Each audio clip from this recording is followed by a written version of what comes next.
Hey there. Tonight, we are stepping into a winter so cold that the dark itself feels sharp.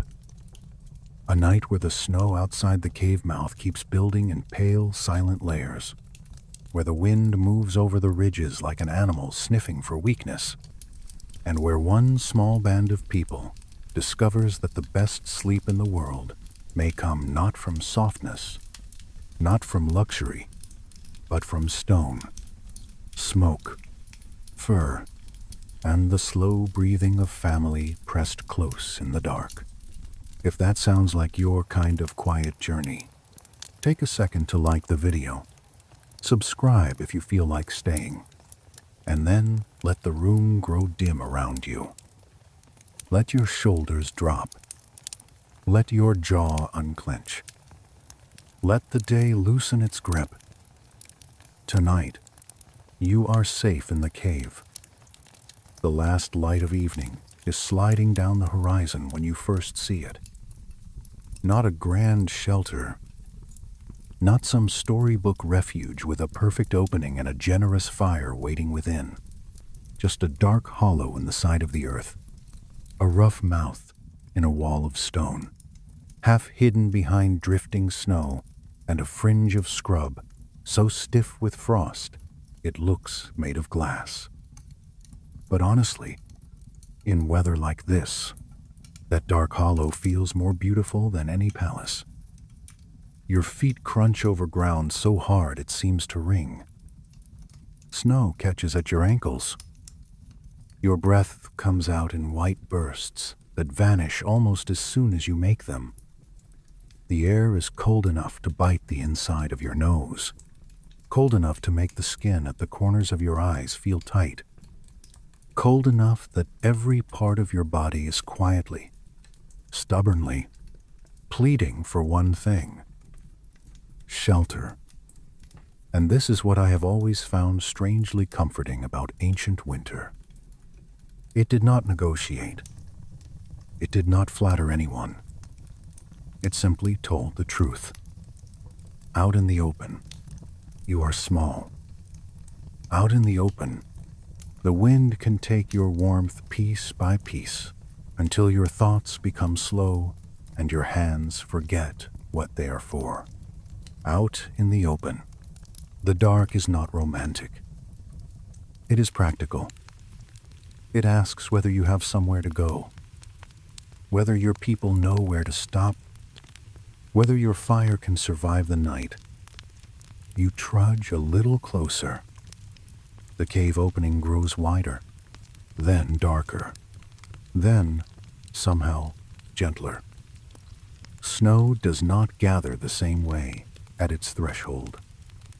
The stone above the mouth creates a shallow lip, enough to break the worst of the wind. Even before you step inside, you feel a subtle change. Not warmth, not yet. Just less cruelty. Less motion in the air. Less of that knife edge sweeping across your face. Then you cross the threshold. It is one of those little prehistoric miracles that probably never made anyone cheer, because they were too tired and too practical for cheering. But it matters all the same. One step and the world changes. Behind you, the storm keeps moving, but its voice becomes softer, blunter, as if the stone has taken a hand and laid it gently over the mouth of the wind. The first thing you notice is not what you see, but what you hear, or rather, what you no longer hear. The roar outside dulls into a faraway push and murmur. Your own breath suddenly seems louder. Your boots on the ground, louder.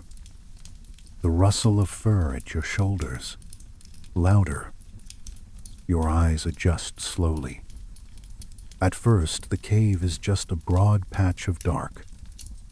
Then details begin to separate themselves. A curve in the wall, a low shelf of stone, a scatter of pebbles, deeper shadow beyond. The air smells of minerals, dampness, and old cold. Not fresh like snow outside. Not green like forest. Something older. A smell like wet stone, quiet earth, and time folded into itself. You reach out and touch the wall. The rock is cool, slightly slick in places, rough in others, as though hundreds of small, invisible hands have spent centuries smoothing one patch and leaving the next alone. Water has kissed the surface here and there. Tiny beads cling to the stone and catch the last weak light from outside.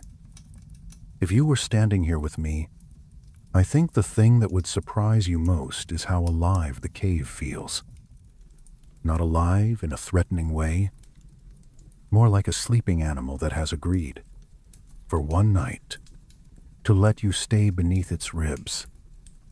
Geologists today would explain what your body already understands.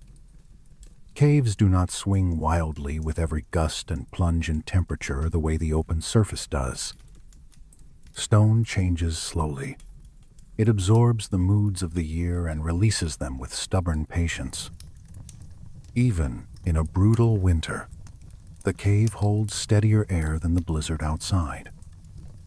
That steadiness matters. It is not glamorous, but then again, the best survival tricks rarely are. A stable chill is easier to endure than 100 violent changes between windlash and frozen stillness. The cave is not warm, but it is merciful, and sometimes mercy is enough to make sleep possible. You move a little deeper. The ground underfoot is uneven but firm. Here and there, it flattens into spaces where bodies could lie. You notice faint discolorations on the ceiling, dark stains above the center of the chamber. Soot, old smoke, the fingerprints of other winters, other nights, other people who came here with numb hands and tired children, and whatever scraps of wood they could carry, grateful beyond words for the chance to shut the weather out. And that is where the real thought begins to settle in. You are not the first to look at this cave and think, yes, this will do. Long before any modern historian argued over seasonality, mobility, or occupation phase, some exhausted person took one hard look at the snow outside, one hard look at this chamber, and made the simplest decision in the world. We sleep here. Archaeologists have found exactly that kind of stubborn evidence in ancient caves. Ash layers stacked one above another. Burnt bone. Stone tools. Bedding traces. Repeated use. Repeated return. There is still debate. Of course. There is always debate. And I say that with affection because scholars would probably debate the weather while standing in the weather. Some believe many groups used caves only as temporary winter shelters. A few nights here, a few weeks there, then onward. Others think certain caves became recurring cold season homes, places remembered and revisited generation after generation. But either way, the message in the earth is the same. When winter turned vicious, caves mattered. You set down what you carry. A bundle of hides, a few bits of wood, a scraping tool, maybe a child half asleep and blinking into the dark. The cave takes all of it in without complaint. That alone feels luxurious. There is a softness to the silence now, though not a full silence.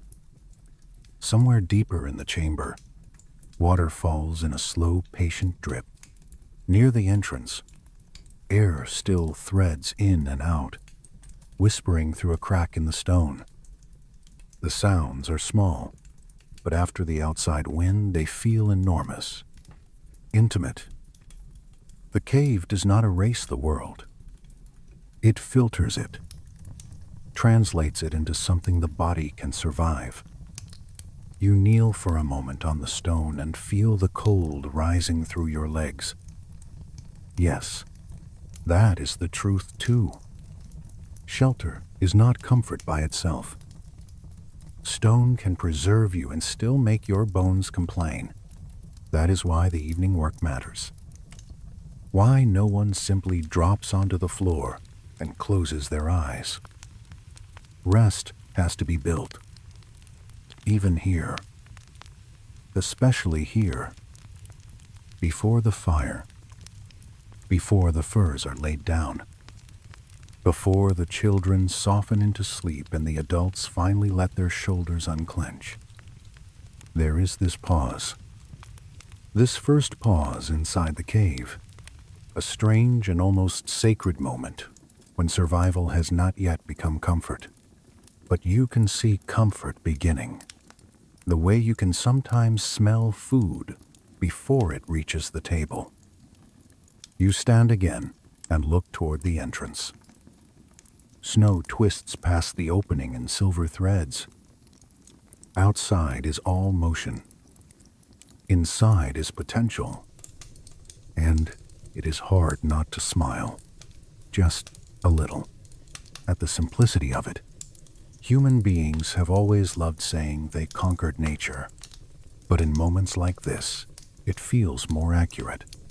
And a little funnier. To admit that mostly we negotiated with it. The cave offered terms. Less wind. More stability. Some dryness. A chance. In exchange, you brought smoke, noise, fur, children, stories, and all your inconvenient human smells. A fair trade, really. The deeper dark of the chamber waits patiently. You can imagine where the fire will go. You can imagine hides spread over straw or grass. You can imagine bodies curled in a rough circle with their feet turned toward warmth. But first comes the quiet work of arriving, brushing loose stone aside, testing the ground with your palm, looking for the least damp patch, listening for movement, making sure no creature with claws and a stronger claim to the shelter is waiting farther in. Because, yes, the cave is mercy, but it is not innocence. It has held other lives before yours. Bears, wolves, smaller things with bright eyes. Ancient people knew this better than anyone. To choose a cave was to choose a place that had already proven itself useful to the hungry. I have always liked that detail because it keeps the whole scene honest. Sleep here was never careless. It was earned, measured, alert, and still somehow deep. You step farther in, and the smell changes again. Damp stone at first, then something smoky embedded in the walls from long ago. A faint animal, musk trapped in cracks and sediment. Dust. Earth. A bitter little trace of ash when your foot disturbs the ground. Every scent tells the same story. Others survived here. Others exhaled here.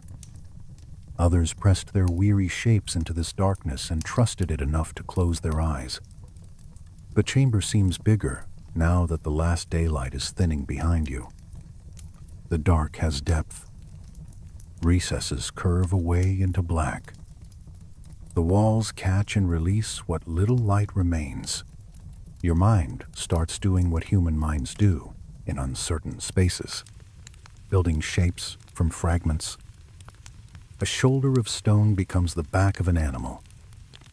A shelf becomes a crouched figure. But then you breathe again, and the shapes settle. It is only rock, only shelter, only the oldest bedroom you will ever know. There is a museum hush in the place, though of course no museum will ever feel as real as this. Not with your breath clouding the air, not with your hands sore from cold, not with your feet stinging back to life now that the wind is eased. That is the thing about ancient sleep, I think. We tend to imagine it as either miserable or romantic, all suffering or all primal magic. But most of the time it was probably something more interesting.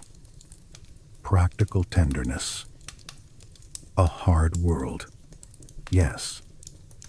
Yet within it, again and again, people kept making these small islands of gentleness. A cave, a fire, a bed of hides, a child pulled close, a story told softly enough to let fear drift off before sleep did. You lower yourself once more to the stone and listen. Drip of water, whisper of entrance wind, rustle of someone behind you, a hand on a shoulder, a bundle opened, the soft knock of wood being set down. Already the chamber is changing, because humans are in it. Already the cave is becoming warmer, not from fire yet, but from intention. And that may be the loveliest part. Sleep starts before anyone lies down. It starts in the first relieved breath under shelter. In the first moment, the body realizes it no longer has to fight the sky. In the first touch of stone that feels less like threat and more like enclosure. So stay here with me for a little longer. Let the storm remain outside. Let the dark gather safely around the chamber. Let your breathing become slower, heavier, easier. The cave has accepted you for the night, and if you listen closely, in that patient drip and that softened wind, you can already hear the beginning of rest. The cave smells stronger now that you have been inside a while. At first, it was only damp stone and cold air. Now that your breathing has slowed and your body is no longer fighting the wind, the deeper notes begin to arrive. Mineral dampness, wet earth, the faint bitterness of old soot embedded in the ceiling, a trace of animal hide, a whisper of smoke that is not here yet tonight, but seems to live in the walls from 100 earlier evenings. It is not a perfume anyone would bottle, though I suppose if they did, it would sell terribly and be called something dramatic. Primitive silence, perhaps. But in a winter cave, that strange layered smell means one thing more than anything else. Safety. You breathe it in again and feel it settle somewhere behind your eyes. Somewhere older than thought. There is something about a constant smell that calms the body. Outside, every gust changes the world. Pine, snow, old leaves, fur, cold water, distant rot, all swept at you in quick, restless currents. Out there, the nose never gets to relax. In here, the cave keeps its character. Dampness remains dampness. Stone remains stone. The air feels held. And that consistency, I think, is one of the secret reasons caves may have offered such profound winter sleep. The body likes predictability more than it likes novelty when it is tired. Modern sleep researchers talk often about temperature, darkness, and noise, and they are right to do so. But smell matters too. It tells the nervous system whether a place has changed, whether something strange has entered, whether danger is close. In the cave, once the familiar mixture settles around you, the mind can stop checking every second. Nothing new, nothing urgent. The air is the same as it was a little while ago. You are still sheltered. You are still where you meant to be. You crouch lower and place your hand flat on the ground. The floor is cold, yes, but not vicious. Not like snow crust or frozen open earth that pulls warmth greedily from the skin. This cold is patient. It rises slowly. You can feel moisture in the stone, or near the stone at least. Tiny droplets have gathered in shallow seams, and the ground in some areas darkens where dampness seeps upward. If you turned your face to it, close enough, you might catch a taste of limestone and earth in the air itself. Somewhere to your left, deeper in the chamber, a droplet falls. Then another. Then another. Plink. Pause. Plink. A softer sound now, as if the falling water has found a different little hollow to land in. It is amazing how quickly the ear begins to organize such noises. A few minutes ago, after the storm outside, those drops would have been nothing. Now they become structure, a rhythm, a natural metronome keeping the cave company while everyone inside begins the slow business of becoming sleepy. Anthropologists and cave researchers have often remarked on how distinctive these soundscapes are. Not silent, never silent, just reduced, curated by stone. A drip from the ceiling becomes a tiny ceremony because it has room to echo. A movement of fur or straw becomes a soft announcement. A quiet cough sounds grander than it would under the open sky. The cave turns ordinary sounds inward and makes you notice them. And I sometimes wonder if that deep noticing is part of what made prehistoric sleep in caves feel so immersive. You were never overwhelmed by 1,000 noises. You were wrapped in a small handful and invited to listen until they became familiar enough to disappear into the background. The dripping water matters in practical ways too. A little moisture in a cave can mean life made easier. Water close by. No dangerous evening walk over ice to a stream. No fumbling in darkness with thirsty children and freezing hands. Just the quiet knowledge that the cave itself is sweating enough to keep a few hollows wet, enough to collect, enough to help.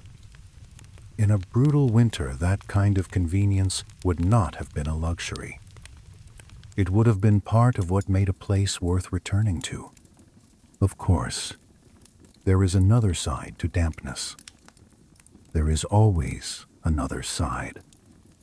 Some scholars argue that caves may have made bodies ache more. That cold moisture in the air and floor could aggravate joints, deepen coughs, and keep sleeping surfaces unpleasantly chill. Others counter that bedding, fire, and body heat did a remarkable amount to offset those problems, and experimental archaeology often supports them. Layer enough hides, grass, straw, or moss between flesh and stone. Place the hearth wisely, and the cave begins to feel much less like a burden and much more like a clever compromise. I like that phrase, clever compromise. It feels honest. People did not find perfect sleep in caves because caves were perfect.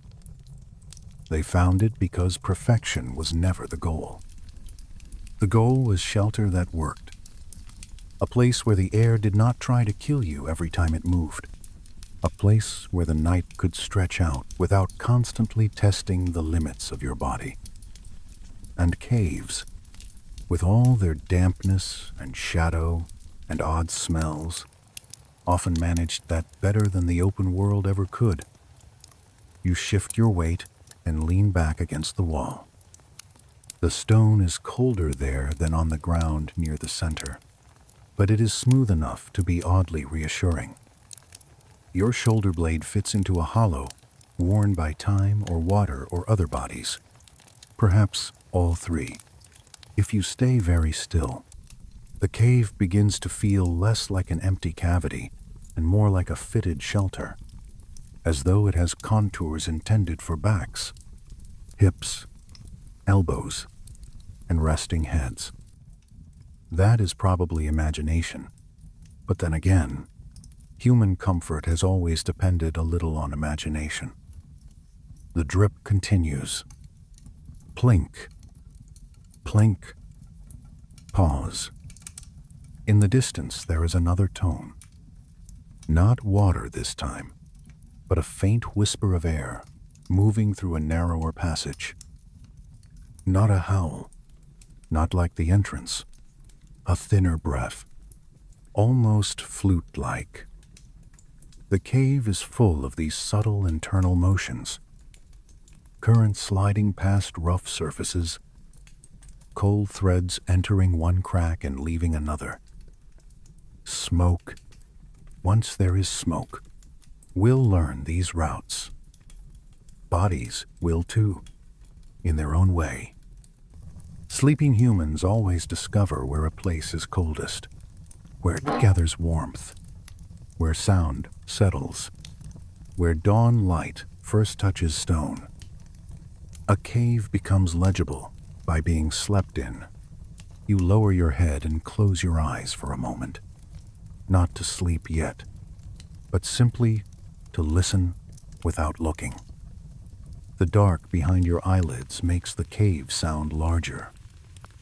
Drip of water, whisper of draft, a pebble nudged by a shifting foot, the thinnest crackle as someone handles dry material, maybe grass or reeds, maybe a bundle of bedding being loosened. Human breathing beginning to slow. Already the cave is composing a lullaby out of ordinary things. And then the smell changes very slightly. Smoke, only a faint thread at first, not from a full flame yet, but from tinder being prepared and tested. The sharp mineral dampness of the chamber does not disappear. It joins the smoke. The combination is instantly prehistoric in a way that is difficult to explain without sounding foolish. Yet you know it when it arrives. Stone and smoke, shelter and heat. You could build half of ancient winter from those two words alone. Before the fire fully catches, the cave is at its most balanced, cool but no longer savage, dark but no longer uncertain, moist but manageable. It is almost as though the place is holding its breath with you, waiting for the next transformation, waiting to move from refuge to camp, from camp to bedroom. You reach toward the floor beside you and feel a few scattered stems, brittle and dry.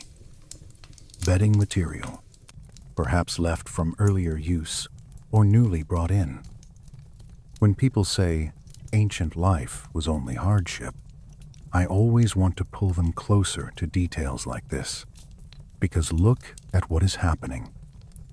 In the middle of an unforgiving winter, someone thought not only about fire and meat and tools, but also about the quality of rest, about what the ground feels like against the body, about insects, about dampness, about comfort. That is not a small thing. That is humanity in one of its purest forms. Experimental archaeologists who recreate ancient sleeping arrangements often report how surprisingly sophisticated such setups can be. Moss cushions, pine needles releasing fresh scent, ash helping with pests, layers of hide and straw keeping cold from rising so quickly through the floor. People were not merely collapsing anywhere they could. They were engineering sleep with the materials available to them, and caves provided the shell within which that engineering made sense. The air near the entrance grows quieter again as snow accumulates outside. You notice it only because you have been listening so closely. The outer wind, once broad and insistent, now seems blunted further, as if fresh drifts are stacking themselves against the lower edge of the cave mouth. Snow is cruel in the open, yet around shelter it can become almost tender, sealing gaps, reducing drafts, softening sound. Still, there is no pure romance in it. A more sealed cave can mean thicker smoke later, heavier air, more careful tending of the hearth. Ancient comfort was always a negotiation, never a miracle gift. Too much openness and you freeze. Too much closure and you choke. So the cave asks for skill. The sleepers ask for patience. The night asks that everyone keep paying attention even while they relax. Somewhere behind you, someone exhales with the deep, relieved sound of a person whose body has finally understood that the hardest part of the evening is over. You know that feeling. The moment after arrival, before sleep, when exhaustion does not vanish, but becomes softer, less sharp, because the place around you has stopped making demands. The cave is no longer evaluating you. It is simply holding you. The little drip of water has become almost companionable now. Plink, plink. You find yourself waiting for it. That, I think, is how ancient sleep often arrived. Not in grand dramatic surrender, but in a series of tiny acceptances. Yes, this smell is mine for the night. Yes, this sound will continue, and I am safe enough to let it continue. Yes, the stone is cool, but there will be bedding. Yes, the air is dark, but fire is coming. Yes, the world outside is still brutal, but here, for a few hours, it can be kept at the edge. If you listen closely, the cave is teaching you the same lesson now. Slow down. Notice less. Trust more. Let the same small sounds repeat until they stop feeling like information and begin feeling like peace. So remain with me in this chamber a little longer. Let the damp stone smell settle into the room around you. Let the mineral air feel older than your worries. Let the dripping water count out a gentler rhythm than the one you carried in from the day. The cave is not luxurious, not perfect, not easy. But little by little, it is becoming exactly what winter sleepers need. A steady place. A place with a pulse. A place where the body, finally, can begin to drift toward rest, while the first faint smoke of evening curls upward and the long night gathers softly beyond the stone. The first true flame arrives almost shyly. A thin orange tongue touches the tinder, hesitates, then leans forward, as if tasting the air of the cave before committing itself. Someone cups both hands around it, careful, patient, guarding it from every little current that still slips in from the entrance. Then a second flame catches, then a third, and within moments the chamber begins to change in a way that feels so immediate, so deeply human, that it is difficult not to smile. Fire has a way of making even rough stone seem willing. A moment ago, the cave was only shelter. Useful, steady, cold. Now it becomes a room. A center appears, where before there was only floor. Light gathers on the walls, and the shadows pull back just enough to let faces emerge. Hands emerge. Bundles of dry grass and fur emerge. The chamber is no longer a hollow in the earth. It is a circle of intention. It is home for the night. You lean closer without thinking. Everyone does. It is one of those instincts, so old it feels older than language. Heat brushes first across the backs of your fingers, then your knuckles, then your wrists. The ache of cold does not vanish all at once. That would almost be suspicious. Instead, it eases in layers. The kind of relief that feels believable. The kind that tells the body it may stop bracing itself every second. Wood snaps. Resin bubbles somewhere in the fuel. A soft thread of smoke rises, then thickens, then lifts in a dark ribbon toward the ceiling where older soot stains already wait. Archaeologists love those stains, and for good reason. They are one of the quiet proofs that the cave was used not once, not accidentally, but again and again. A season, then another season. One family, then perhaps their children, then perhaps people who remembered exactly where the good ledge was, and where the smoke gathered least, and where the stone stayed driest beneath the bedding. The ceiling remembers all of it in black. The smell changes quickly now. Damp mineral air gives way to something sharper, warmer, more layered. Charred wood, resin, faint sweetness from sap. A trace of animal fat, if scraps from an earlier meal have found their way too close to the edge of the flames.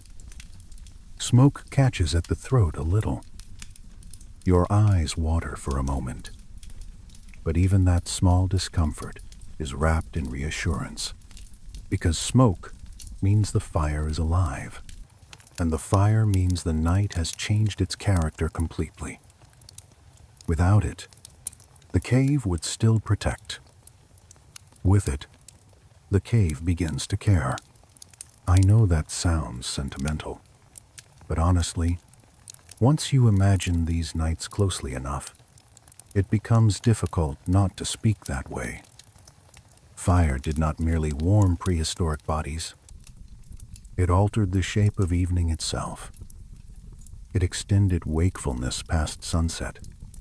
It created a middle ground between labor and sleep, a slow amber passage where people could breathe, chew, murmur, mend, stare into the flames, tell small stories, and let their minds descend gradually instead of collapsing all at once from cold exhaustion. That matters. The gentlest sleep often needs a transition. Even now, people lower lights, play music, make tea, scroll too much, then swear they will stop scrolling. Ancient people had a better ritual. They had a fire that pulsed and softened, and asked nothing except a little fuel and a little watchfulness. The first larger branch catches and sends a warmer bloom across the cave floor. You can feel it on your shins now, on your cheek when you turn toward it. The nearest wall flickers with moving color. Cracks and bulges in the stone become animated in the shifting glow. A rough curve becomes the outline of a grazing animal. A darker patch becomes the profile of a crouched figure. A child would see 10 stories there in a minute. An exhausted adult might see one and let it drift gently into dream before sleep even begins. Some researchers have suggested that firelight itself may have shaped the emotional life of early evenings more than we usually admit. Not only because of its warmth, but because of its motion. The eye does not work hard in front of flame. It follows. The mind loosens. Heart rate falls. Modern experiments with campfire settings and low light often point in that direction. And it makes sense. Looking into a fire is one of the few ancient human habits that remains almost perfectly intact. We still lean toward it. We still go quiet around it. We still feel watched over by something that is technically just chemistry, and yet never feels like only chemistry. Still, the fire is no innocent saint. It demands respect. Sparks jump. Smoke gathers. The air nearest the hearth can become too warm, while the edges of the chamber remain cool. People have to learn where to sit, how much to feed the blaze, when to let it calm. Too large a fire, and the cave grows stifling. Eyes sting. Throats protest. Sleep turns restless. Too small, and the cold comes creeping back across the floor like a patient animal reclaiming ground. So the evening settles into a kind of practical choreography. Someone nudges the burning wood inward with a stick. Someone else spreads a little more dry material nearby, ready for later.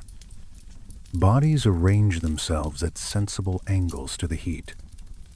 Not too close, not too far. Children in the warmer interior of the circle. Elders where the ground is easiest and the smoke least aggressive, if such a place can be found. Tools within reach, though their edges glow softly now and seem less like weapons than quiet companions waiting by the light. There is a small, humorous truth buried in all of this. 2. Human beings have always arranged themselves around a glowing center and behaved as though this is the most natural thing in the world.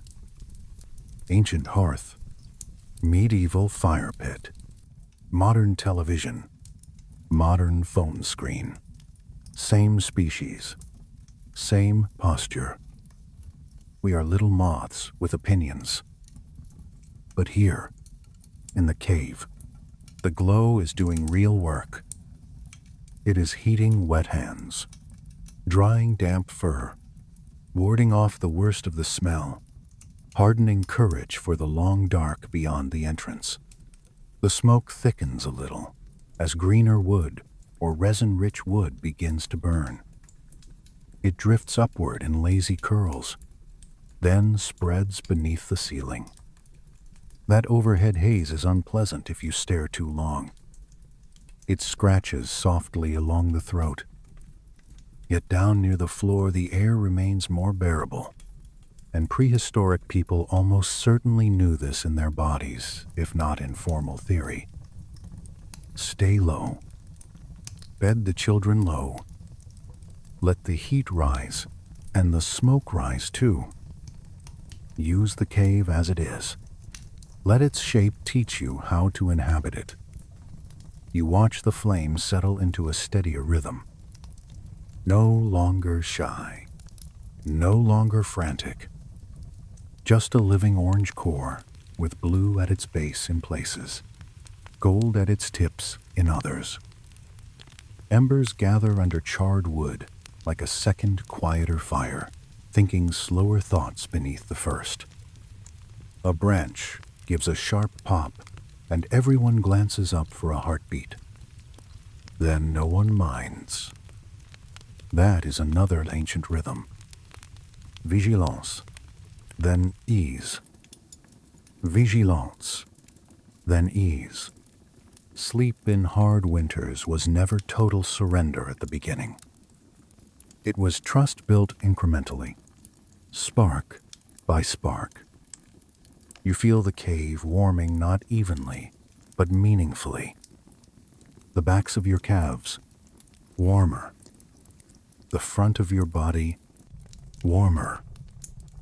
The wall at your back still cool. The ground still firm. The air at your face no longer a threat. This is enough. More than enough. Perhaps. The body begins to understand that it does not need luxury to rest well. It needs a controlled center. It needs a place where the cold cannot attack from every direction at once.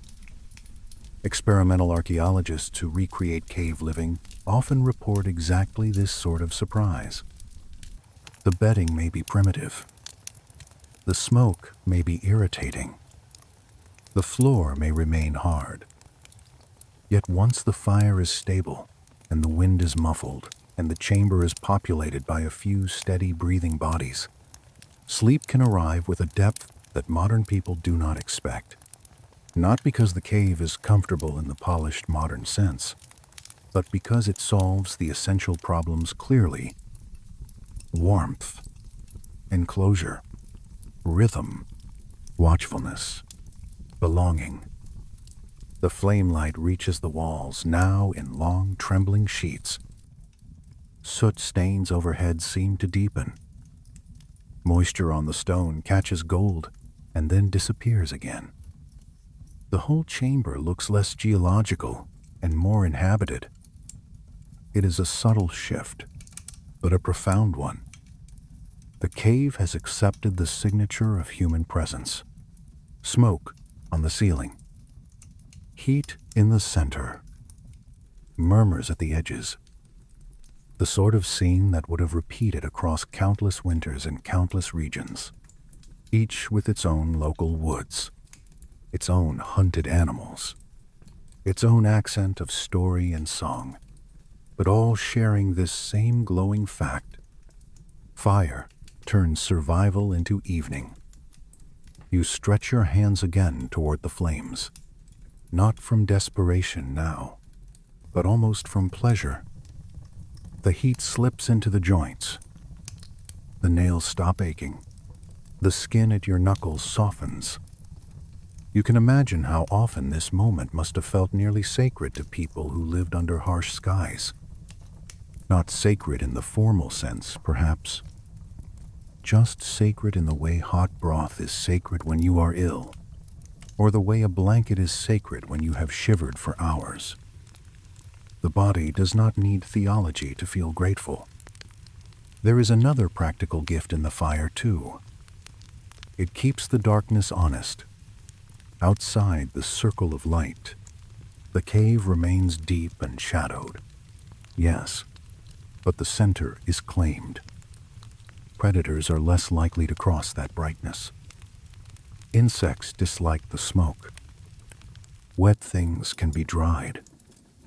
Food can be warmed. Bones can be cracked and cooked again. Storytelling can continue. Worries can shrink to manageable size. The entire emotional geometry of the night bends around the hearth. And so the cave begins to hum. Not loudly. Just enough. Crackle of sap. Soft collapse of char. The little whisper of smoke passing upward. A movement of fur. A child settling. Someone clearing their throat. Water still dripping somewhere in the dark beyond the fire circle. Every sound now feels framed by the glow, made less lonely by it. The chamber no longer seems large and uncertain. It seems proportioned to the bodies inside. This may be why the best sleep in such a place could feel surprisingly deep. Not because the bed was soft, because it was not. Not because the air was perfect, because it certainly was not, but because the mind had a center to rest around. The fire said, "Here is the heart of the night. Here is where the warmth is. Here is where the others are. Here is where the world has been reduced to something survivable." The flames lower and rise again, lower and rise again. Your eyes begin to follow without effort. The cave walls breathe in orange. The black above deepens. The cold at the entrance remains where it belongs, at the edge. And while no one has yet fully stretched out to sleep, while the bedding still waits to be arranged, and the night still has a few small tasks left in it, rest has already begun. It begins in the warming of the hands. It begins in the softening of the room. It begins in the first moment a human being sees fire catch inside stone and realizes, yes, now we can make it through the night. Once the fire has found its steady voice, attention turns to the ground. This is one of the details people sometimes forget when imagining ancient winter sleep. Shelter and flame are not the whole story. Stone may spare you from the wind, and a hearth may save your fingers. But if you lie directly on the cave floor for an entire freezing night, the earth will go on taking from you in silence. Heat, ease, softness, patience. So the next act of survival is quieter, and in its own way almost tender. The making of beds. Bundles are opened. Dry grasses loosen and spread. Stems whisper against one another with a sound like brittle summer held in reserve for the dead of winter. Bits of moss, if there are bits of moss, are placed where greater softness is needed, where a shoulder might press too hard, where a child's head may rest. Hides are shaken out. Fur catches the firelight and flashes warm gold, then brown, then shadow. A cave may be made of stone, but the sleeping place is made of every softer thing that could be stolen from the landscape and persuaded to stay still for the night. There is ingenuity here. Real ingenuity. Not the sort that puts a machine on a cover of a magazine, but the kind that keeps a body from waking every hour because the cold has climbed through the floor into the spine. Archaeological evidence from several prehistoric sites suggests clearly prepared bedding layers, compacted plant matter, traces of ash, repeated use of sleeping surfaces, and sometimes even aromatic materials. These were not random heaps. They were arrangements. Experiments carried out by archaeologists have shown that dried grasses and moss can create a surprisingly effective barrier between body and stone, especially when paired with fur. Add a little ash and the setup may help with insects too. Ancient people were not simply enduring the night. They were editing it. You kneel and help spread the first layer. Dry stems scratch lightly at your fingers. Some snap. Some bend. The smell released is faint, but beautiful in its own blunt way. Dusty grass, old field, the memory of warmer seasons packed into winter use. There is something profoundly comforting about that. To sleep on preserved fragments of another time of year, to place summer beneath your bones while snow stacks against the entrance. No wonder the body begins to calm. Hides follow. Heavy, warm, still carrying the faint musk of the animals they once belonged to. Reindeer, perhaps. Deer, perhaps. Something thick, coated, and useful. which in the end may be the highest praise any winter material can receive. Useful? The skins are laid over the grass, adjusted, folded, doubled where needed. The sleeping area takes shape little by little, and you realize how much this process resembles modern bedtime rituals despite the vast distance in time. Straighten the blanket, pat the pillow, pull the edge taut. Ancient versions of the same instinct. Humans like to prepare softness before they yield to it. I have always found that moving detail especially touching, because it means comfort mattered, not luxury, not excess, just relief. Enough relief for the muscles to let go, enough relief for sleep to sink deeper into the body instead of skimming lightly over it. The floor nearest the fire is claimed first, though not foolishly close. There is skill in the spacing. Too near and someone wakes, sweating on one side and chilled on the other when they roll away from the heat. Too far and the cold resumes its slow arguments with the feet. Families living through hard winters would have known these balances intimately. Where the warm air settles, where the smoke drops too low, where children can be tucked in and where elders can rise more easily in the night if they must. Some of the oldest beds ever made by human hands were probably nothing more than this. Grass, fur, ash, body heat. Yet what a miraculous arrangement it becomes once you imagine it properly. The cave floor no longer reads as one hard, indifferent plane. It becomes a managed surface, softened into zones of rest by effort, memory, and the refusal to accept unnecessary discomfort. You lower your palm onto the prepared bedding and feel the difference immediately. Not plush, of course. No one is sinking into clouds here. But the edge of the stone is gone. The cold is slowed. The pressure is dispersed. Suddenly, the thought of lying down for hours feels not impossible, but plausible. And that is the threshold ancient people had to cross each night. Plausible rest. A believable sleep.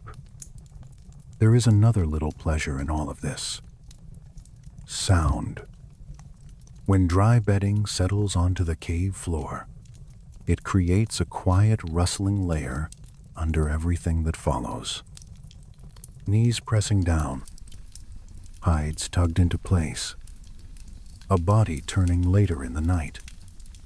These sounds are soft enough to soothe and textured enough to keep the cave from feeling empty. Modern people buy machines to imitate leaves or rain. Ancient sleepers simply arranged enough grass and fur under themselves and let the night make music. You can imagine the children first, because children always seem to find softness wherever it is being made. They press little hands into the bedding. They test spots. They are wrapped, repositioned, tucked nearer the center where the warmth will hold best. Adults adjust the hides around them, almost absent-mindedly, the way countless parents have always done, pulling an edge over a shoulder, tucking fur near the neck, checking by touch whether a foot is still warm. It is difficult not to feel the continuity of that. Thousands of years fall away very quickly when one human being makes a bed for another human being in the cold. The elders likely have favored places too, not from indulgence, but from wisdom and tired joints. A smoother section of wall to lean against. A place where the smoke gathers less. A little rise in the ground that keeps dampness from creeping upward. Archaeology cannot capture every preference, but it does preserve enough pattern to suggest repeated behavior. Certain parts of caves show concentrated use. Certain hollows become familiar. Certain ledges seem to invite return. People probably remembered them year after year. Here is where we sleep. Here is where the old one rests. Here is where the child was born. Here is where the wind bothered us least last winter. There is humor in it too, if you look closely. No matter the century, no matter the cave, no matter the weather, somebody probably still ended up with less blanket than they wanted. Somebody still rolled onto the bad side of the bedding. Somebody still made an offended noise when an elbow landed where it should not. Human sleep has always included negotiation. But in hard winters, the negotiation carried warmth with it. Shared bedding was not merely social. It was thermal intelligence. Modern research supports what ancient bodies knew. Sleeping close conserves heat.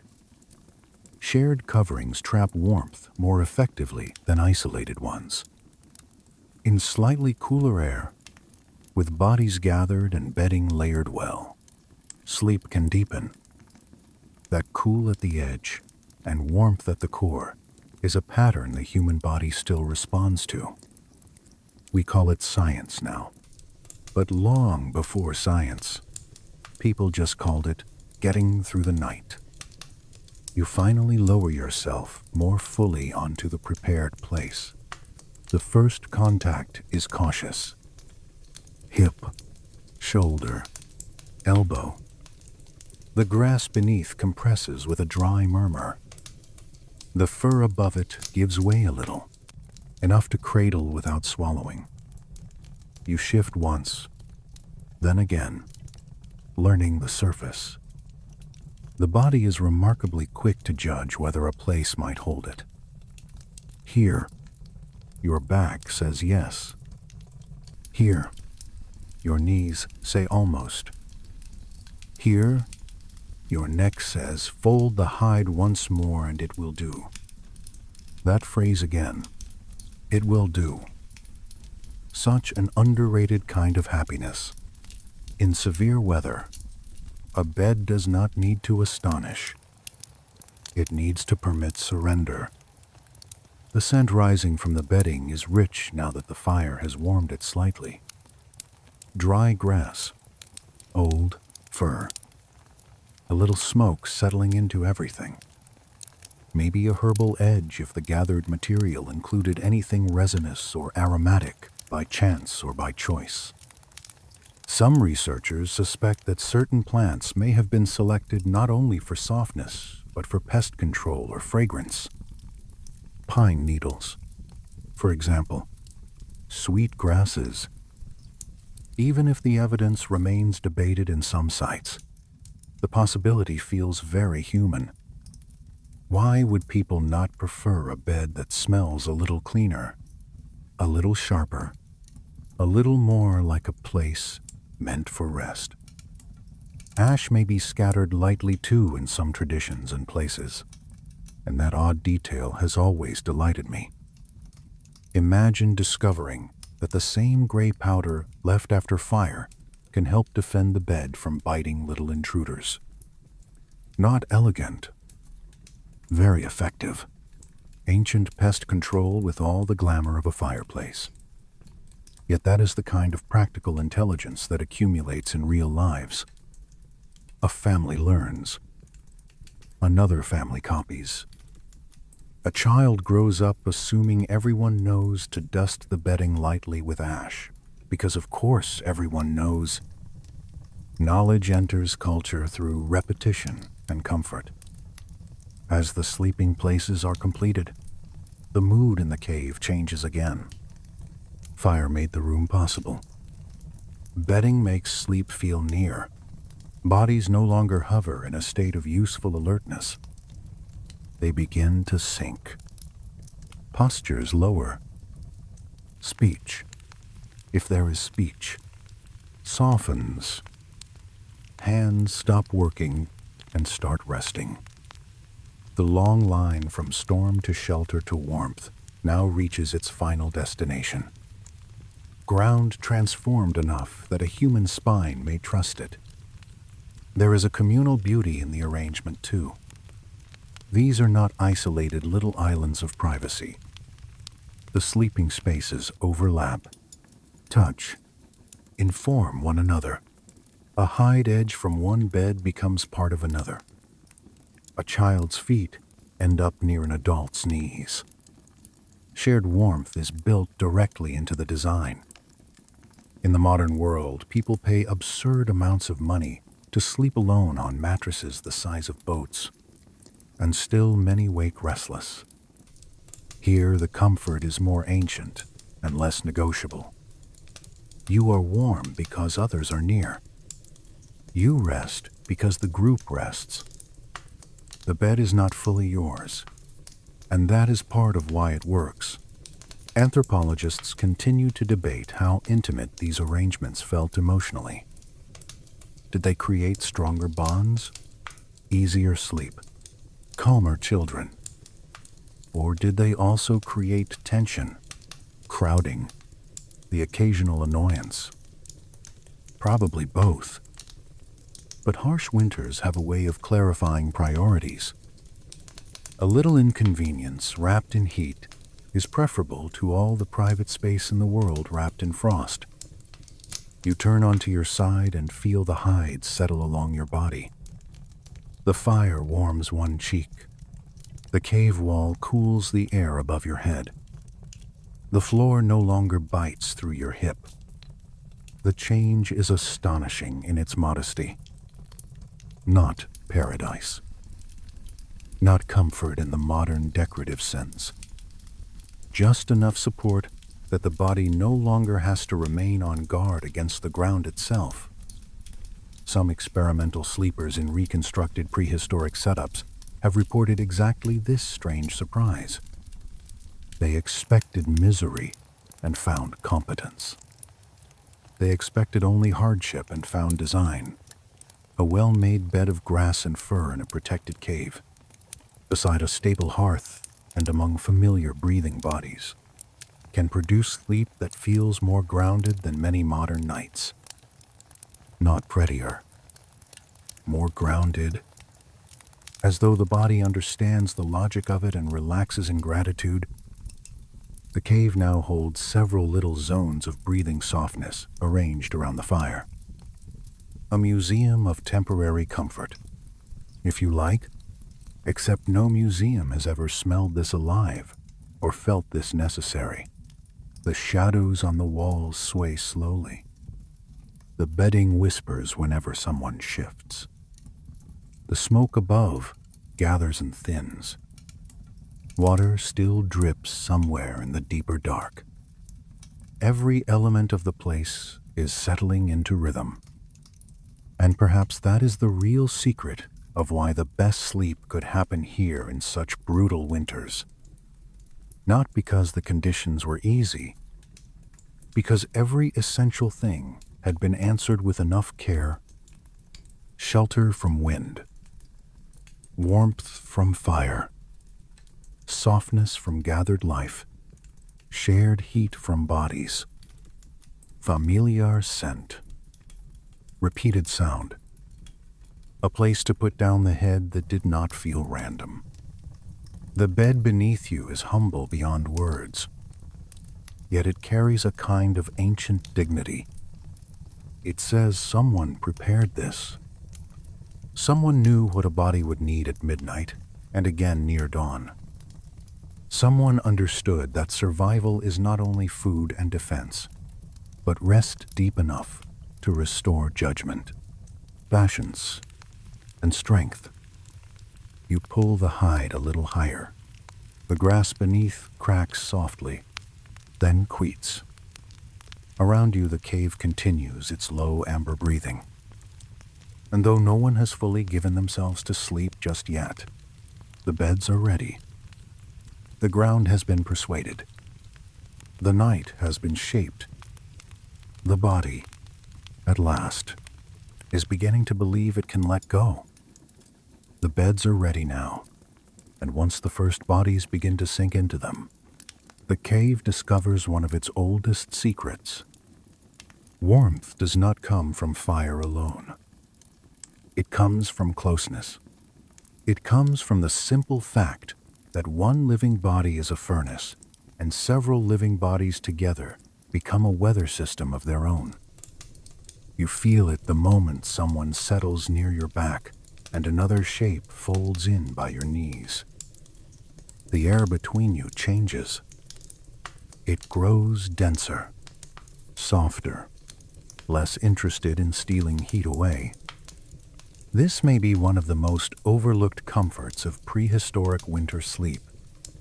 Communal rest was not only tradition, it was practical genius. Archaeologists regularly find sleeping areas clustered tightly around ancient hearths, not scattered neatly apart. That pattern suggests a truth the body understands faster than the mind. Shared rest means shared warmth. In brutal cold, privacy is an expensive luxury. Nearness is smarter.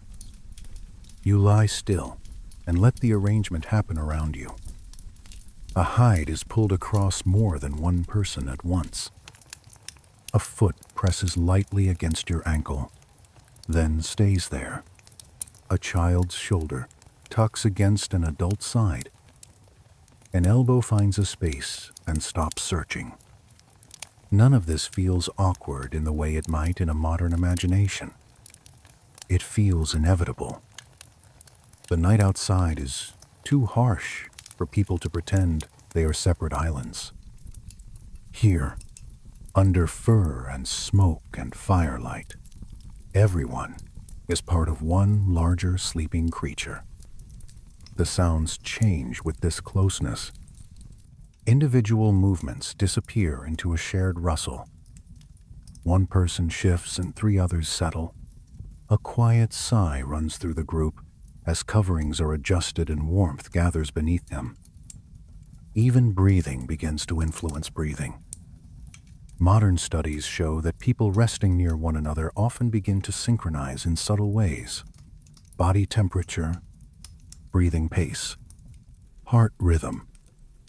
It is a lovely thought that this same quiet biological harmony may have played out beside ancient hearths long before anyone had the language to describe it. You can imagine how quickly children would have accepted this as normal. To sleep is to be surrounded. To wake in the dark is to hear someone nearby.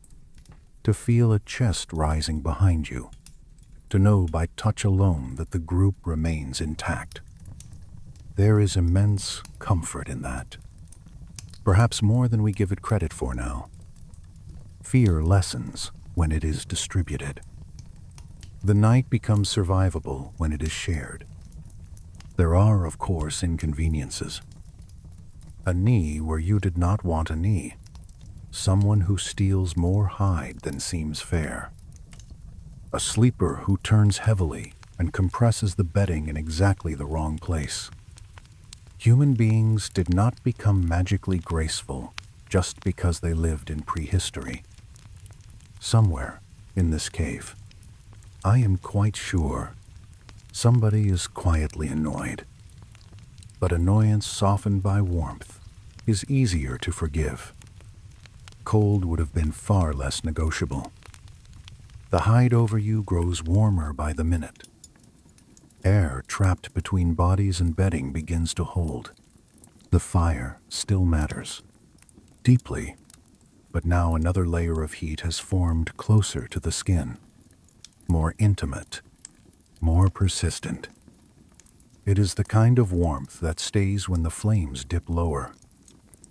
The kind that carries people through the long middle hours when nobody wants to rise and feed the hearth again too soon.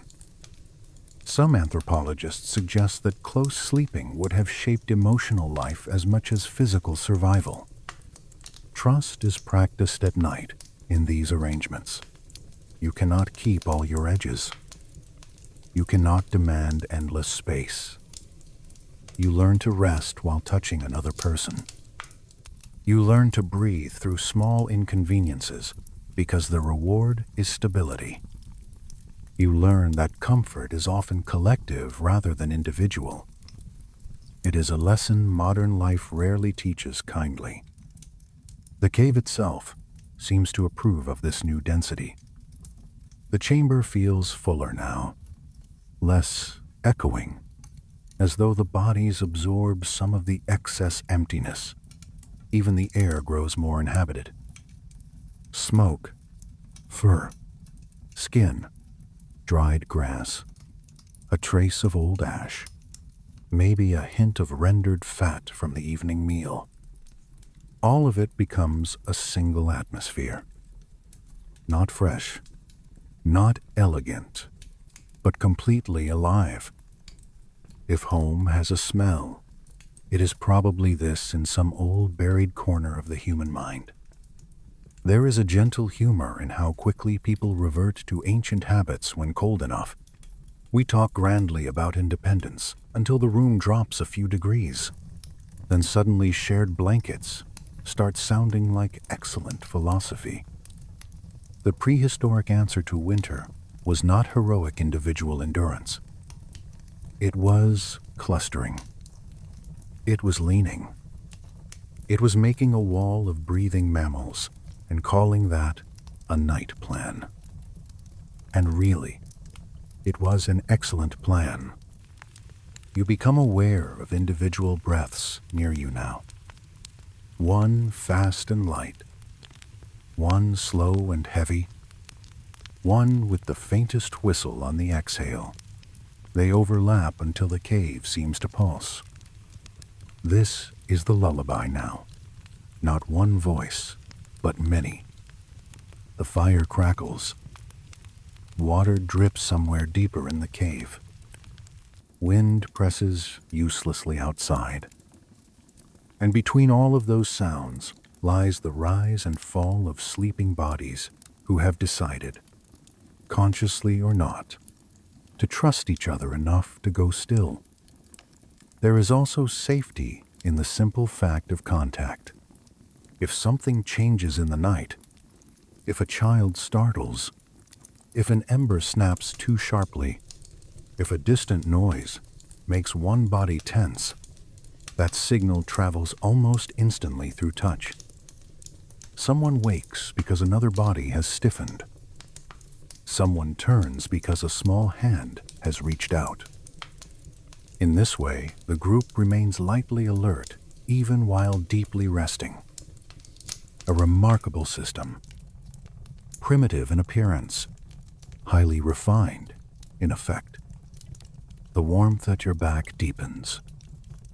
Your own breath begins to slow in answer. The ground still exists. Yes. The smoke still hangs overhead. The cave is still rough stone. The winter still brutal. None of that has disappeared. But the body cares less now. Being held within a group changes the scale of discomfort. Hardness matters less when heat is sufficient. Fear matters less when another heartbeat is near. You think of all the generations that may have learned this same lesson without ever saying it aloud. Sleeping close is not childish.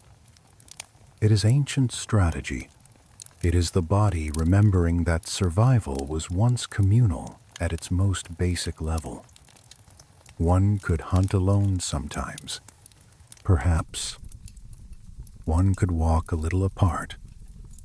But to sleep through a glacial winter, truly sleep, meant joining the warmth of others and allowing the boundary between me and us to blur a little. Experimental archaeologists have noted that reconstructed group sleeping setups often feel unexpectedly calming once the initial awkwardness passes. People report sleeping warmer, waking less, and feeling a strange sense of security created not by walls or blankets alone, but by the presence of nearby bodies. This does not surprise me at all. It seems like one of those truths modern people have not forgotten so much as buried under furniture. Your bedding shifts once more as someone nearby settles finally into a comfortable angle. Then stillness begins to spread for real. Not complete immobility, just the kind of stillness that means choices are ending. The body has found its place. The hide no longer needs adjusting. The grass no longer crackles each minute. The little negotiations of position and pressure have reached their conclusions. There may be murmurs still. A final word between adults. A low, soothing sound for a child. A quiet laugh because someone has somehow ended up with a foot in the wrong place.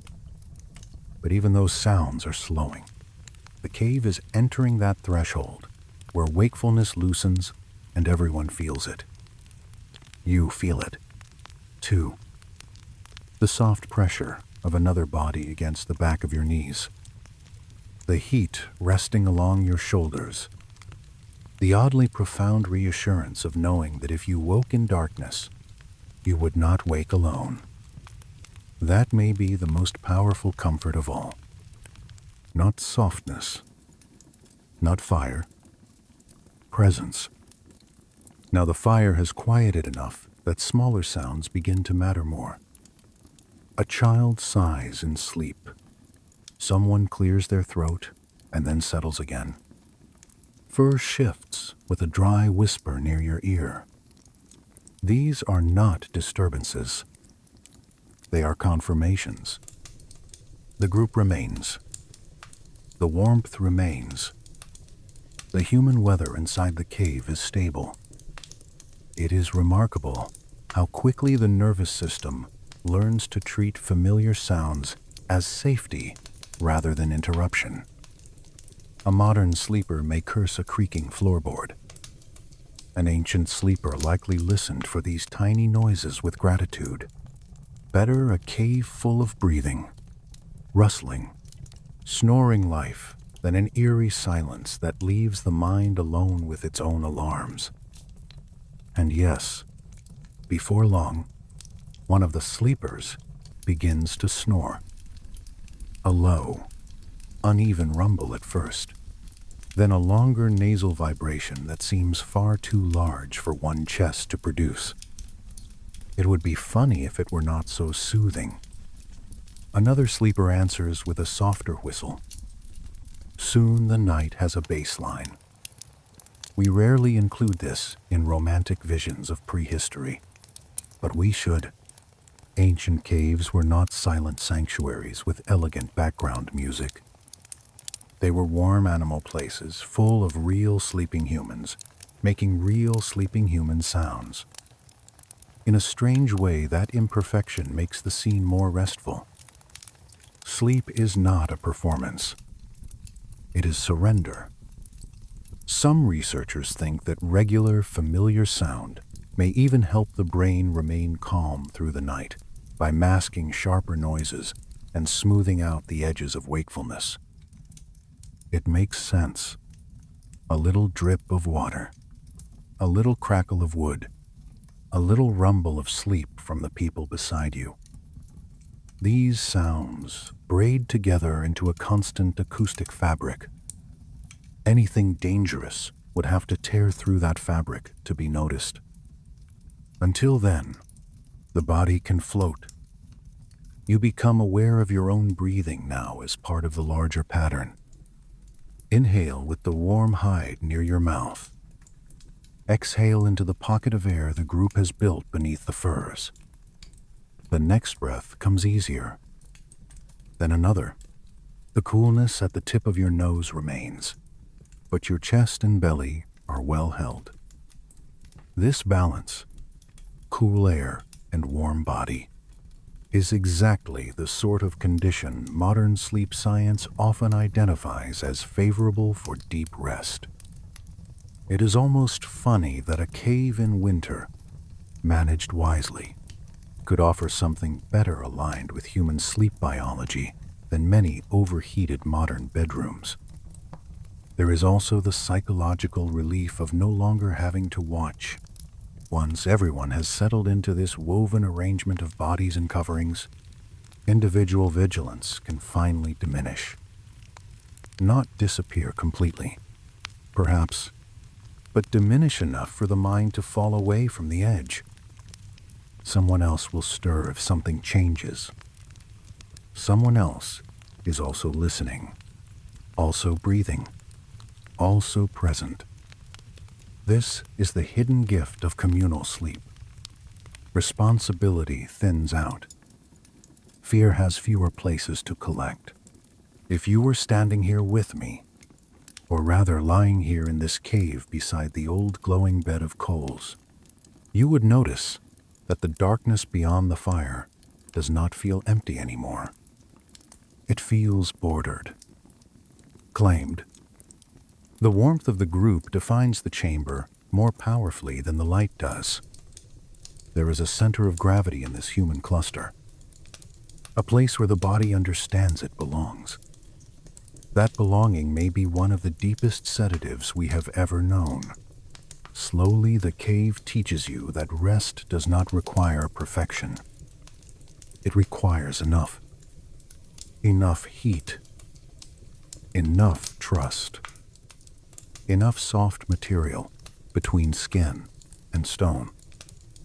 Enough bodies gathered close that the winter loses some of its authority. In that sense, the best sleep here may have come not from comfort alone, but from certainty. Not certainty that nothing bad existed outside, because of course it did, but certainty that inside this circle, for now, the necessary things were present. Your eyes grow heavier. The fire no longer needs watching every second. The bed beneath you has stopped feeling improvised and started feeling familiar. The body at your back is now simply part of the environment, like the wall, like the hide, like the warmth. The snores continue, absurd and reassuring. A child's hand briefly lands against your wrist and then goes slack again in sleep. You do not move it away. Why would you? The touch is as old as winter itself. This may be the moment when true drowsiness arrives, not as a grand wave, but as a gentle reduction in effort. Muscles unclench. Thoughts shorten. The cave sounds become farther away without actually fading. You are still aware of them, but only in the way one is aware of rain from under a roof. They are no longer questions the mind must answer. And so, the fifth lesson of the cave becomes clear. Warmth is stronger when it is shared. Sleep is deeper when it is held by many bodies instead of one. The prehistoric night did not ask people to become harder. It asked them to become closer.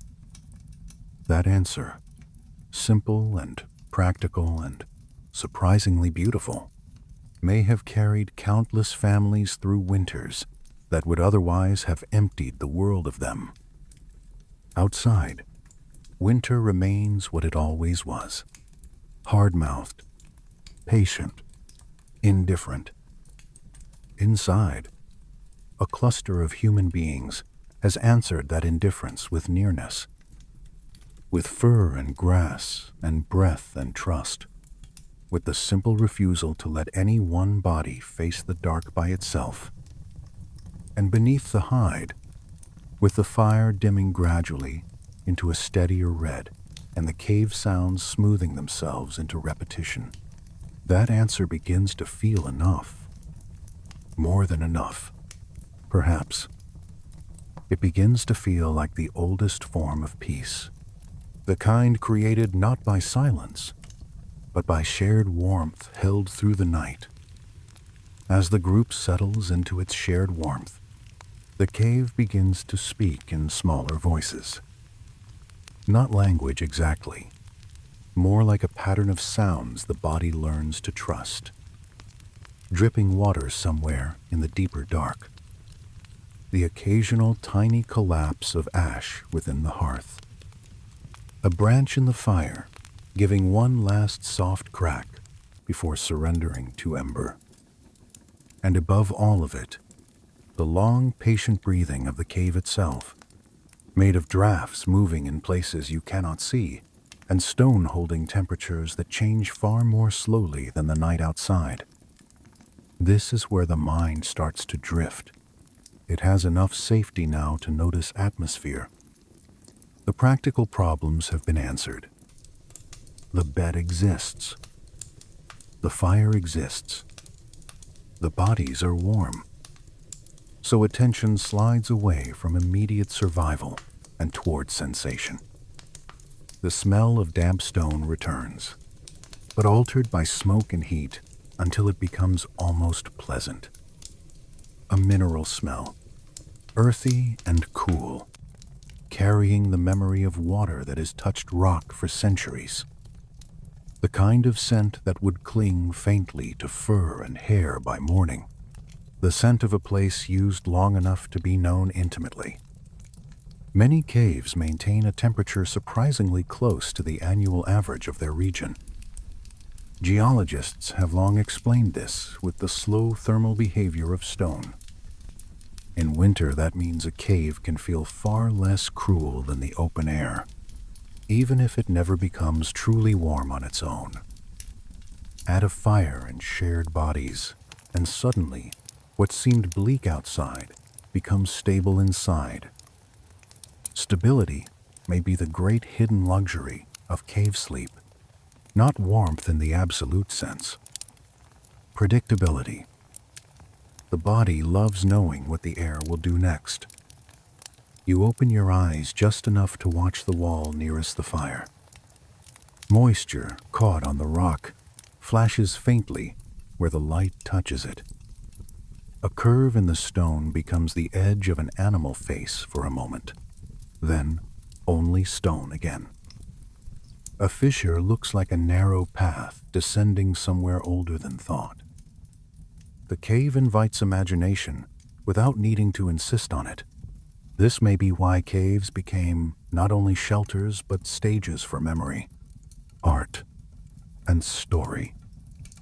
Once the body is enclosed and warm enough, the mind begins to animate the walls. Some archaeologists and anthropologists have wondered whether the acoustics of caves contributed to ritual behavior. Echoes in certain chambers are strange and intimate. Rhythms are amplified. Drips and footsteps and murmured voices take on a quality slightly larger than themselves. Even now, lying here, you can hear how one small sound stretches. A drop of water becomes a note. A cough becomes an announcement. A whisper lingers half a heartbeat longer than expected. It would not take much in such a place for the human imagination to begin assigning personality to the dark. Honestly, I can understand that perfectly. If you spend enough time in enclosed stone with dripping water, smoke, shifting light, and sleeping bodies all around you, the cave stops feeling like empty geology. It feels aware. Not threatening exactly, just present, as though it is listening while you rest within it. The fire lowers by degrees. That matters. A roaring blaze demands attention. A bed of coals encourages surrender. The light becomes softer, more even, less dramatic. Shadows still move, but they move slowly now. Red embers breathe beneath charred wood like hidden eyes opening and closing. The cave grows larger and gentler at once. Darkness thickens beyond the hearth. Yet because the center remains warm, that darkness no longer feels hostile. It feels like distance. You shift slightly and hear the bedding answer. Dry grass murmurs under the hide. A shoulder beside you warms your upper arm. The cave air at your face is cool, ideal almost.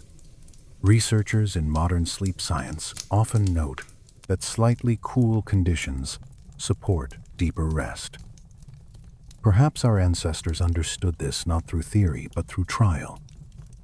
Keep the fire alive, yes, but do not turn the sleeping space into an oven. Let the body rest under fur while the air remains fresh enough at ground level to breathe comfortably. It is a subtle balance and an ancient one. A little farther in, where the firelight barely reaches, you hear the water again.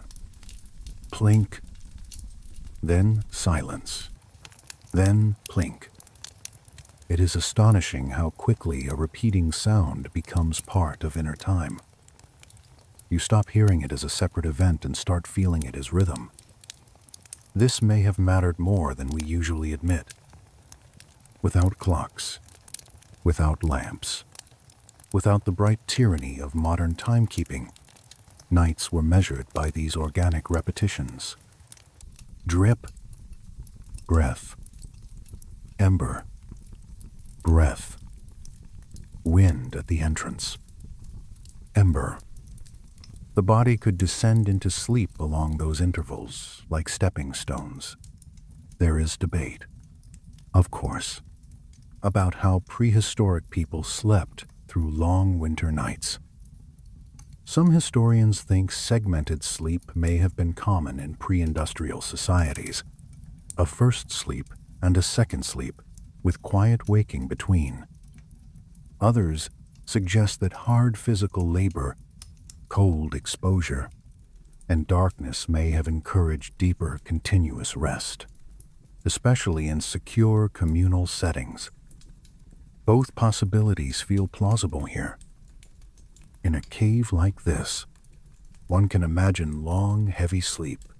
One can also imagine a brief waking in the middle of the night, a glance at the coals, a quiet drink, a whispered word, then back down into fur again. You think of children in this environment, what their dreams must have been like. They would fall asleep smelling smoke and moss and damp stone, hearing drips amplified by chambers they did not fully understand, watching shadows move across walls that may already have carried marks, scratches, pigments, maybe even painted animals in some places. It is difficult not to believe such surroundings would cultivate vivid dreams. Even modern people report stronger dream imagery when sleeping in unusual natural environments. A cave, with its acoustics and darkness and intimacy, must have magnified that effect. The smoke above softens and thins as the fire settles more fully. Soot stains, high on cave ceilings, are among the clearest archaeological signatures of repeated human occupation, especially where hearths sat in the same places over long periods. Those blackened surfaces are almost like preserved weather, each night adding its trace, each season thickening the record. And beneath those marks, people lay down, night after night, trusting the same stone roof to keep them while winter ruled the land outside. There is something deeply moving in that repetition. A family may not have owned much, but they may have known this exact smoke stain and this exact ledge and this exact dripping sound for years. You inhale again, and the cave smell grows more specific. Wet limestone, old ash, hide warmed by fire, maybe a faint sweetness from resin if the fuel carried it. A smell that would cling to everything. Clothes, hair, skin, tools. The smell of winter refuge. Some modern cave researchers note how long that odor stays with them after spending time underground. It follows them back into daylight. I suspect ancient people knew that feeling constantly. Home would not have smelled neutral. It would have smelled like the cave that preserved them. The group around you is quieter now. Breaths have deepened. One sleeper makes a small, involuntary murmur, then falls silent. Another shifts and the hide rises, then settles. The communal nest has entered its own stable state. This is the hour when the cave itself begins to feel larger because the people inside it have stopped shaping it actively. They are no longer building the night. They are being carried by it. Outside, the storm may still be moving through ridges and trees, though here it reaches you only as a softened presence. A distant pressure, a reminder at the entrance where the air cools more sharply. But the cave walls muffle and translate everything. This translation is another reason such shelters mattered so much. The world beyond does not disappear. It becomes manageable. Wind becomes a low breath. Snow becomes brightness near the mouth. Predators become possibilities rather than immediate forms. One of the strangest comforts of enclosed spaces is how they shrink the imagination in useful ways. Under open sky, the mind can chase danger outward in every direction. In a cave, danger has fewer entrances, fewer paths, fewer shapes it can take. The body loves boundaries. It rests better when the number of unknowns decreases. This is not romance. It is architecture working directly on the nervous system. You think again of the womb of stone. A phrase used too often, maybe, but here it feels accurate. Not because the cave is soft, because it is not. Not because it is perfectly safe, because nothing ever is, but because it encloses, because it asks the body to fold inward and let the world become small for a while. Fire at the center, bedding beneath, breathing beside you, stone around, dark beyond. Enough. The drips continue. The coals glow. Somewhere beyond the curve of the chamber, darkness sits quietly over older stone and older water and older silence than any human history can hold. Yet here in the foreground of that deep time lies one simple prehistoric miracle. People found a way not only to survive these winters, but to sleep in them, to make rest out of cave walls and hunted skins and gathered grass and one obedient patch of fire. Perhaps that is what feels so calming about imagining this closely. It reminds you that sleep does not require modern abundance as much as modern people assume. The body needs security, warmth, pattern, reduced threat, and enough comfort to stop resisting the ground. A cave could provide those. Not perfectly, not every night, not without labor, but enough. Ancient sleep was not crude by default. Under the right conditions, it may have been deeply intelligent. The embers pulse once, then settle again. The wall glows bronze and then darkens. Moisture on the stone gives a final small glitter. And the cave, now nearly still, except for drips and breath, seems to lean over the sleeping cluster with extraordinary patience.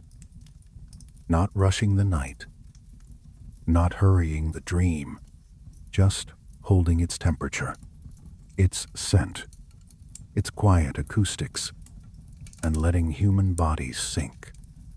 Your own thoughts shorten now. The descriptive mind tires. The analytical mind tires.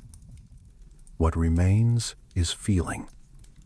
cool air at the face, heat held at the chest, weight of the hide over the shoulder, firmness of the bedding below, smell of smoke in the fur, water keeping time in the dark, the knowledge that when you wake, if you wake, the cave will still be here, and the others will still be near. That may be the deepest promise the chamber makes. Continuity. Through the long winter night, continuity. The same stone, the same warmth, the same breaths, the same protective dimness. The world outside may be all danger and uncertainty, but inside this cave, the hours pass in a kind of steady holding. And in that holding, the body finally lets go enough to sleep. Then another layer arrives, the layer of dreams before dreams, that strange, soft threshold where the mind is no longer tracking sentences, only images. Firelight behind closed eyelids becomes moving orange shapes. The dripping water becomes distance, then memory, then a path in the dark. The slight pressure of another body at your side becomes reassurance so complete that it disappears. This disappearance is one of the best signs of safety. The body stops commenting on what protects it. It simply uses it. I suspect many prehistoric nights began to feel almost ceremonial at this point, even when nothing explicitly sacred was taking place. The chamber would be dim. The smoke would hang lightly above. The children would be quieter.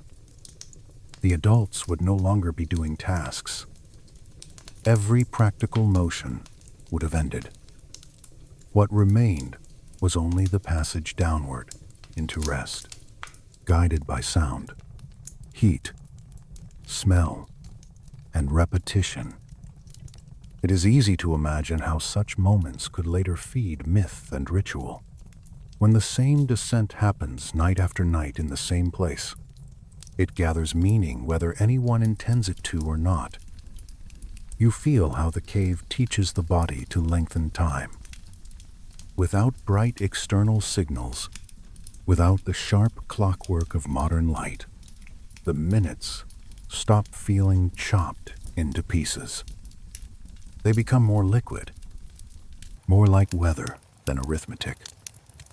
A sleeper might drift, wake slightly, drift again, all without anxiety because the environment does not demand immediate performance. There is nowhere to be except here. No midnight message, no alarm, no glowing numbers insisting that rest be measured instead of inhabited. Even the stone contributes to that feeling. Stone is patient.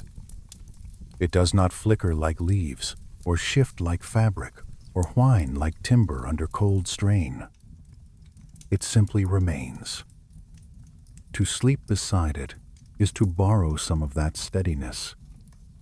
You can understand why returning to the same cave over seasons might have given ancient families a profound sense of continuity. Not ownership exactly. Something gentler. Recognition. The cave knew how to hold winter, and they knew how to sleep inside that holding. By now the fire is mostly thought rather than flame. A red intelligence in the center of the chamber. Enough to keep shape, enough to keep faith. Around it, the sleeping places have become an almost unbroken ring of fur and dark forms. The scene is so complete, it hardly seems improvised at all. It seems inevitable, as though humans and caves were always going to find each other under severe weather and negotiate this ancient pact. You shelter us. We fill you with breath and smoke and stories. Together we pass the night. And because that pact has been honored well tonight, sleep finally becomes irresistible. Not dramatic, not sudden, simply certain. The cave has done its work. The fire has done its work. The bedding, the shared warmth, the muffled acoustics, the repeating drips, all of it has narrowed the world to exactly the size rest requires.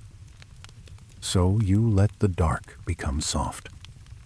You let the stone become familiar. You let the winter stay outside.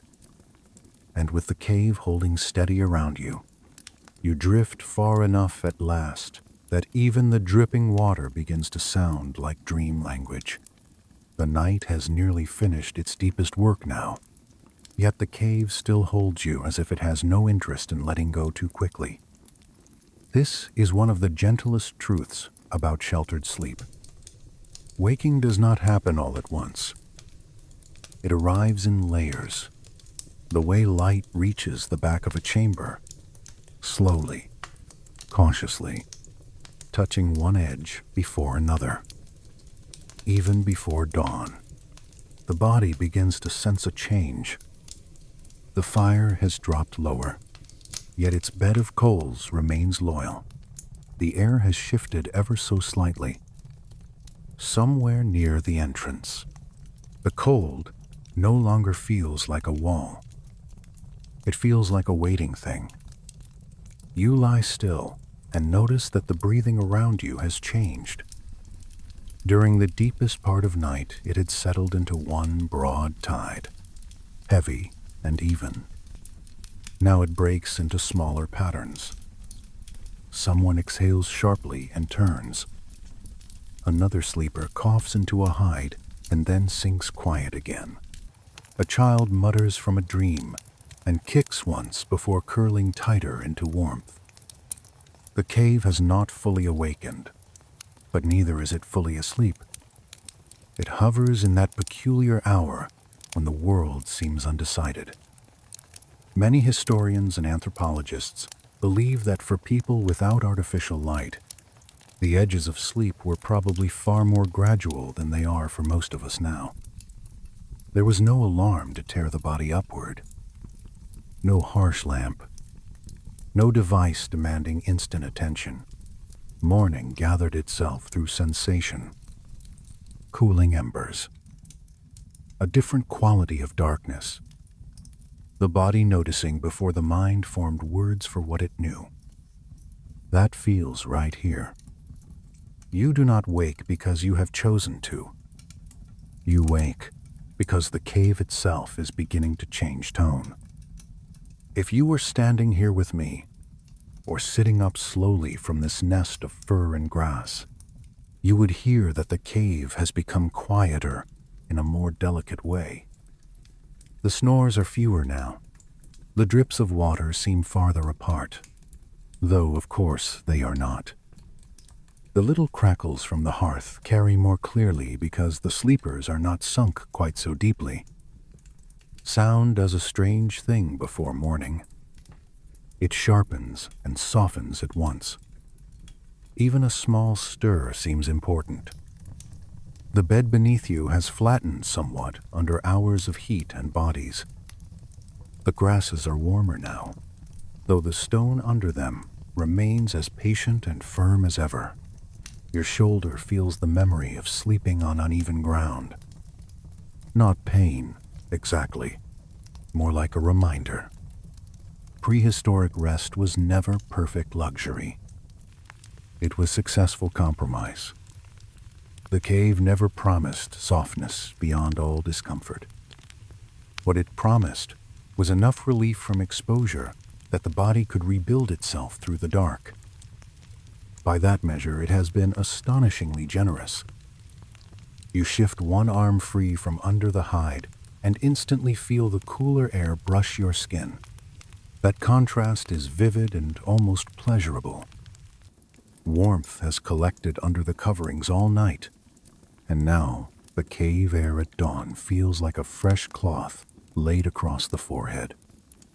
Modern sleep science often talks about the body rising and falling through temperature cycles during rest. Here, in the cave, that process feels more visible, more immediate.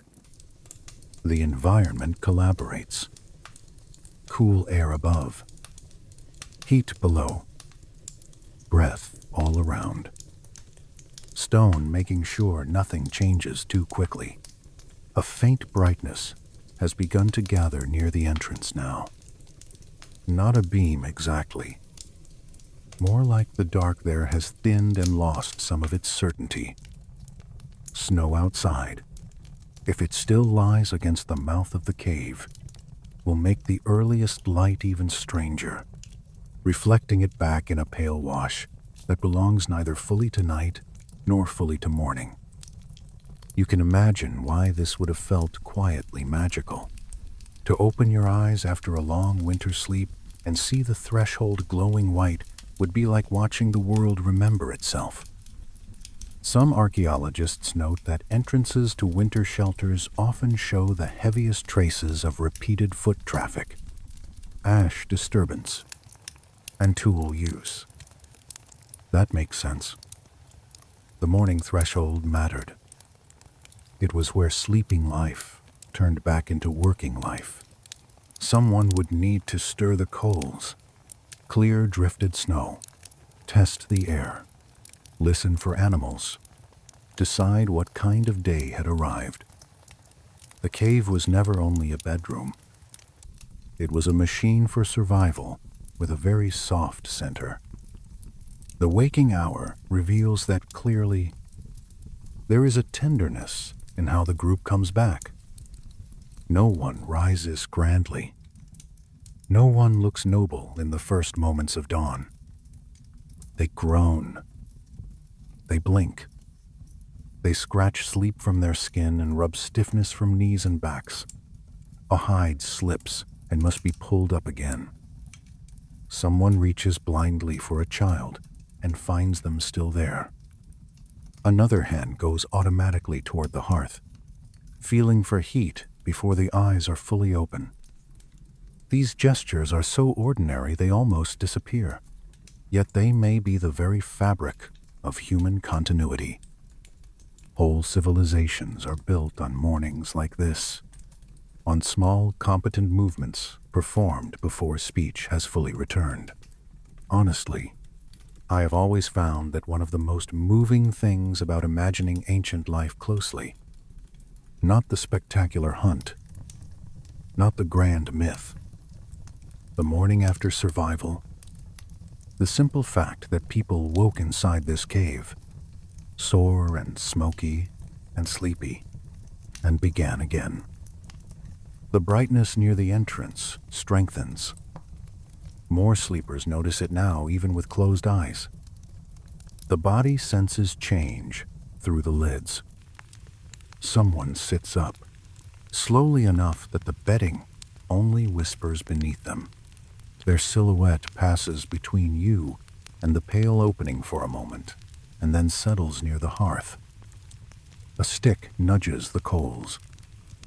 Red brightens into orange. There is the faintest sigh from the fire as a dry twig catches. This, too, may have shaped prehistoric waking rhythms.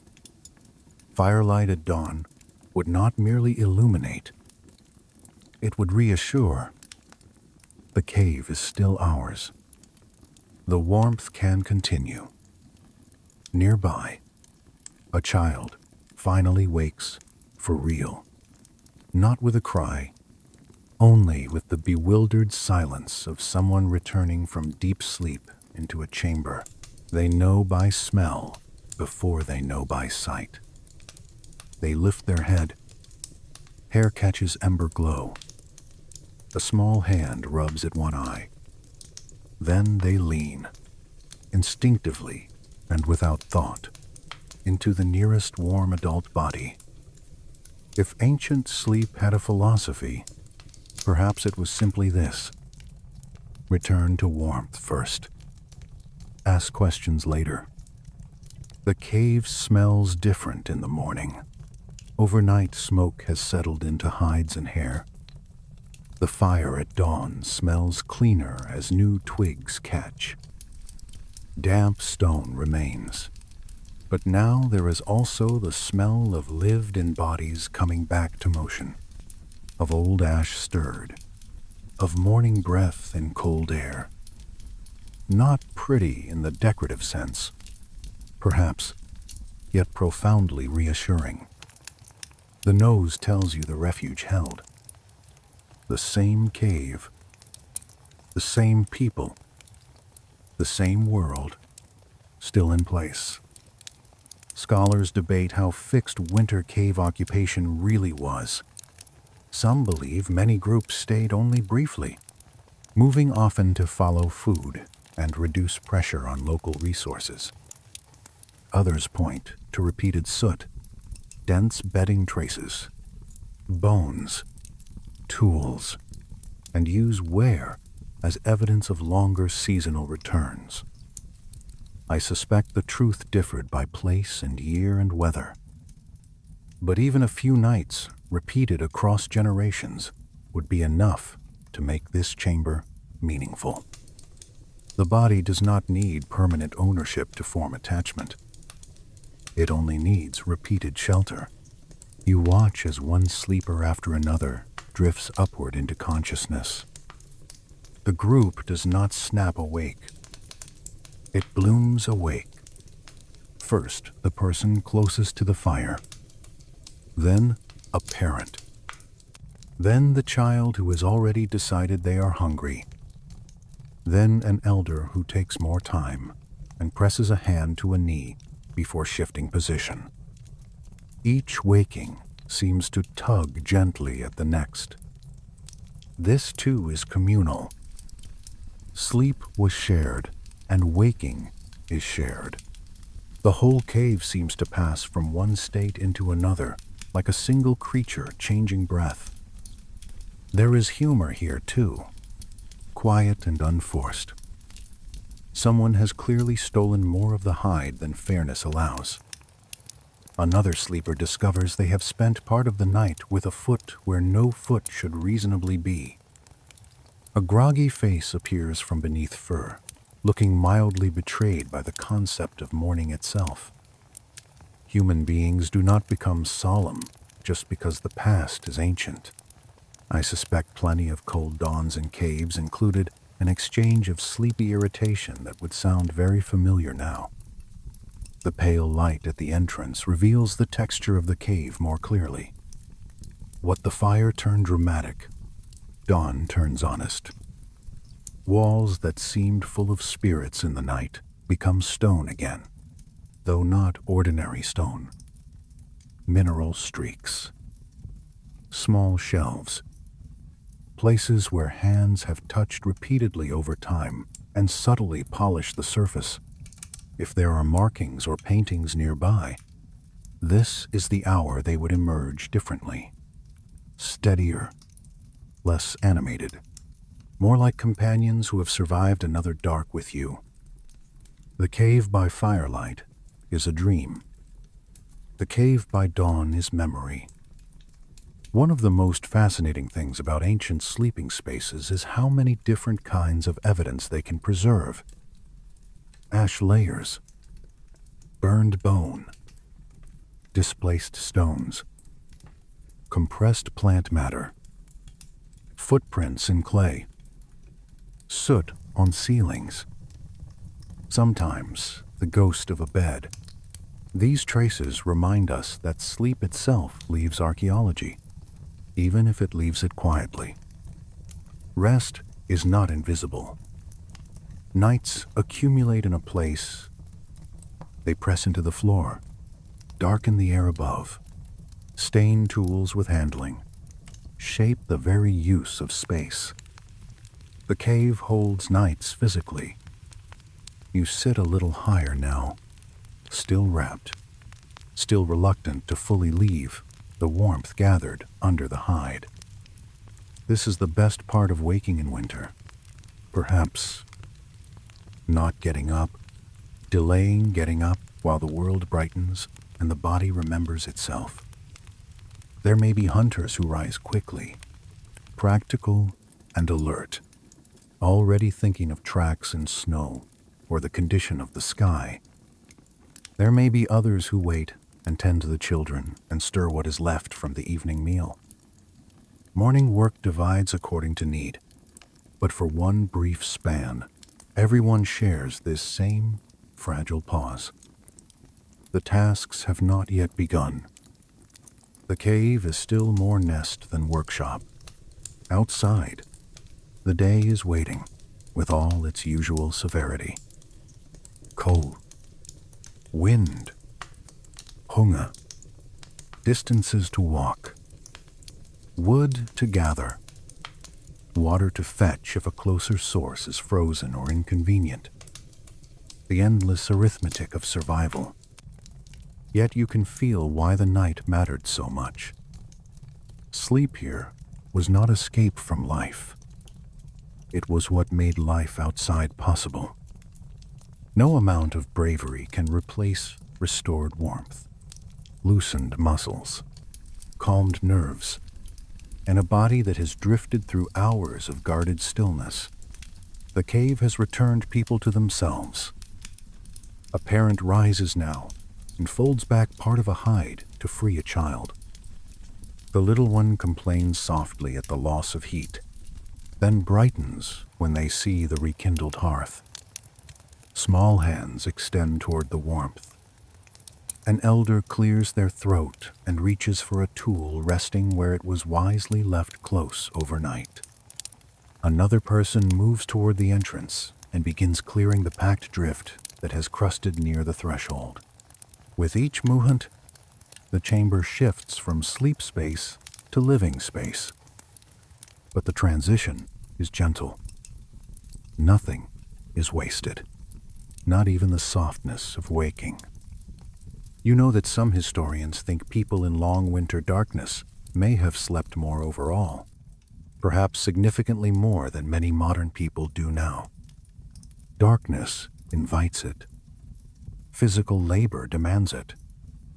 Cold makes stillness efficient. Whether that sleep came in one long, unbroken river or several smaller pools, it would still have been tied intimately to the season. Winter deepens rest. The cave, with its steady temperature and muted world, would only strengthen that invitation. In that sense, these people may have known a form of seasonal sleep wisdom we have half forgotten. The brightness at the entrance is stronger now, clearly morning. It catches on floating smoke and turns the air visible. Dust and ash drift through the beam like tiny, slow snow. Someone laughs softly at something too ordinary to survive in history. A child has found a pebble. Another wants more warmth. Someone else is already hungry enough to make that obvious to everybody within hearing. Life resumes in its old untidy form. But under all of it lies the afterglow of rest. That afterglow matters. You can still feel the night inside the body. The slowed breath. The deep warmth stored in the chest and belly. The quiet confidence left by hours under stone while weather passed outside. Even when the cave is noisy again, that inner steadiness lingers. It may be the most important gift of all. Not just that people slept, but that the sleep changed how they met the day. Now the entrance is open enough to admit a cold, clean drift of morning air. It slides over the bedding and lifts the smell of smoke from the floor. The cave seems to expand. Beyond the threshold lies white light on snow. Maybe the pale backs of ridges. Maybe a sky still heavy with weather. Maybe prints in the drift from whatever moved in the dark, while the people inside breathed and dreamed. The world is waiting to be read. But before anyone fully steps out, there is this final, delicate moment. One last instant where the cave is both bedroom and morning shelter. where the beds are still warm, the coals are still red, the children are still wrapped, and the outside has not yet made its first serious demand. It is in moments like this that the cave seems almost kind. You take in the walls once more, the soot above, the darkened stones of the hearth, the compressed places where bodies lay, the little signs of a night successfully passed. This is what ancient comfort looked like, not abundance, not ease without effort. Enough warmth, enough planning, enough closeness, enough shelter, enough sleep to carry the body forward again. And with that quiet understanding settling through you like the last of the ember's heat, you know the cave has taught nearly everything it came to teach. All that remains is to follow the sleepers out into the coming light, and remember, as they surely remembered, that the best rest in a hard world is the rest that lets you return to it whole. Now the day has arrived fully enough that the cave can no longer pretend to be only a night world. Light reaches farther in. The shapes of tools become clearer. The children have found their voices again. One person is already crouched near the entrance, testing the snow and the air like a reader opening a difficult page. Another feeds the fire with practical efficiency, not because sleep still needs guarding, but because morning hands need warmth before work. The spell of night is lifting, yet the cave does not lose its tenderness all at once. It lingers in everything. This is perhaps the final lesson of cave sleep. Rest was never separate from survival. It was survival. Everything inside this chamber has served that purpose. The stone moderated the cold. The fire held back freezing and fear. The bedding interrupted the hardness of the ground. The shared warmth of bodies built a second shelter within the first. The drips and murmurs and snores became a kind of music the nervous system could trust. Even the smoke, irritating as it must sometimes have been, marked the continuity of occupation. A cave full of smoke was a cave full of life. When people talk casually about prehistory, they often imagine only struggle, only danger, only raw endurance. There was plenty of that, of course. No point pretending otherwise. Winters were brutal. Food was uncertain. Pain was familiar. The outside world did not soften itself for human need. But that is exactly why the interior life of the cave matters so much. In the middle of all that hardness, people kept inventing conditions under which rest could happen. That is not a small achievement. It is one of the great human ones. You can see the evidence of it everywhere now in the clearer light. The hearth at the center where the night gathered itself, the layered bedding places where grasses and hides were arranged with care rather than tossed without thought, the positions of bodies around warmth, around one another, the convenient reach of tools left nearby, not by accident, but by memory and habit. The little channels where melted snow or dripped water have been allowed to collect without ruining the sleeping space. Nothing here is luxurious in a modern sense, but so much of it is intelligent. Archaeologists who reconstruct ancient living spaces often discover that what looks simple at first is actually full of subtle design. Where smoke will rise, where cooler air pools, which surfaces stay drier, which ledges support a back or shoulder more comfortably, how far from the entrance one must lie to avoid drafts but still benefit from ventilation. These are not written theories in a manual. They are practical knowledge accumulated through repetition, night after night, season after season. Someone would have learned where the fire should sit. Someone would have learned what kind of bedding works best over damp stone. Someone would have learned exactly how much closeness is needed under one hide on the coldest nights. This knowledge is invisible until you look for it, and then it is everywhere. There is a strange dignity in that. Sleep here was earned, but once earned, it could be deeply effective. Perhaps even more effective in some ways than we assume. Darkness was real darkness. Evening routines were guided by actual fatigue and environmental cues. There was shared security. There was no late glowing distraction. The body, when conditions were met, may have descended with impressive seriousness into sleep. Of course, not every night would have been peaceful. Some nights the fire would have smoked badly.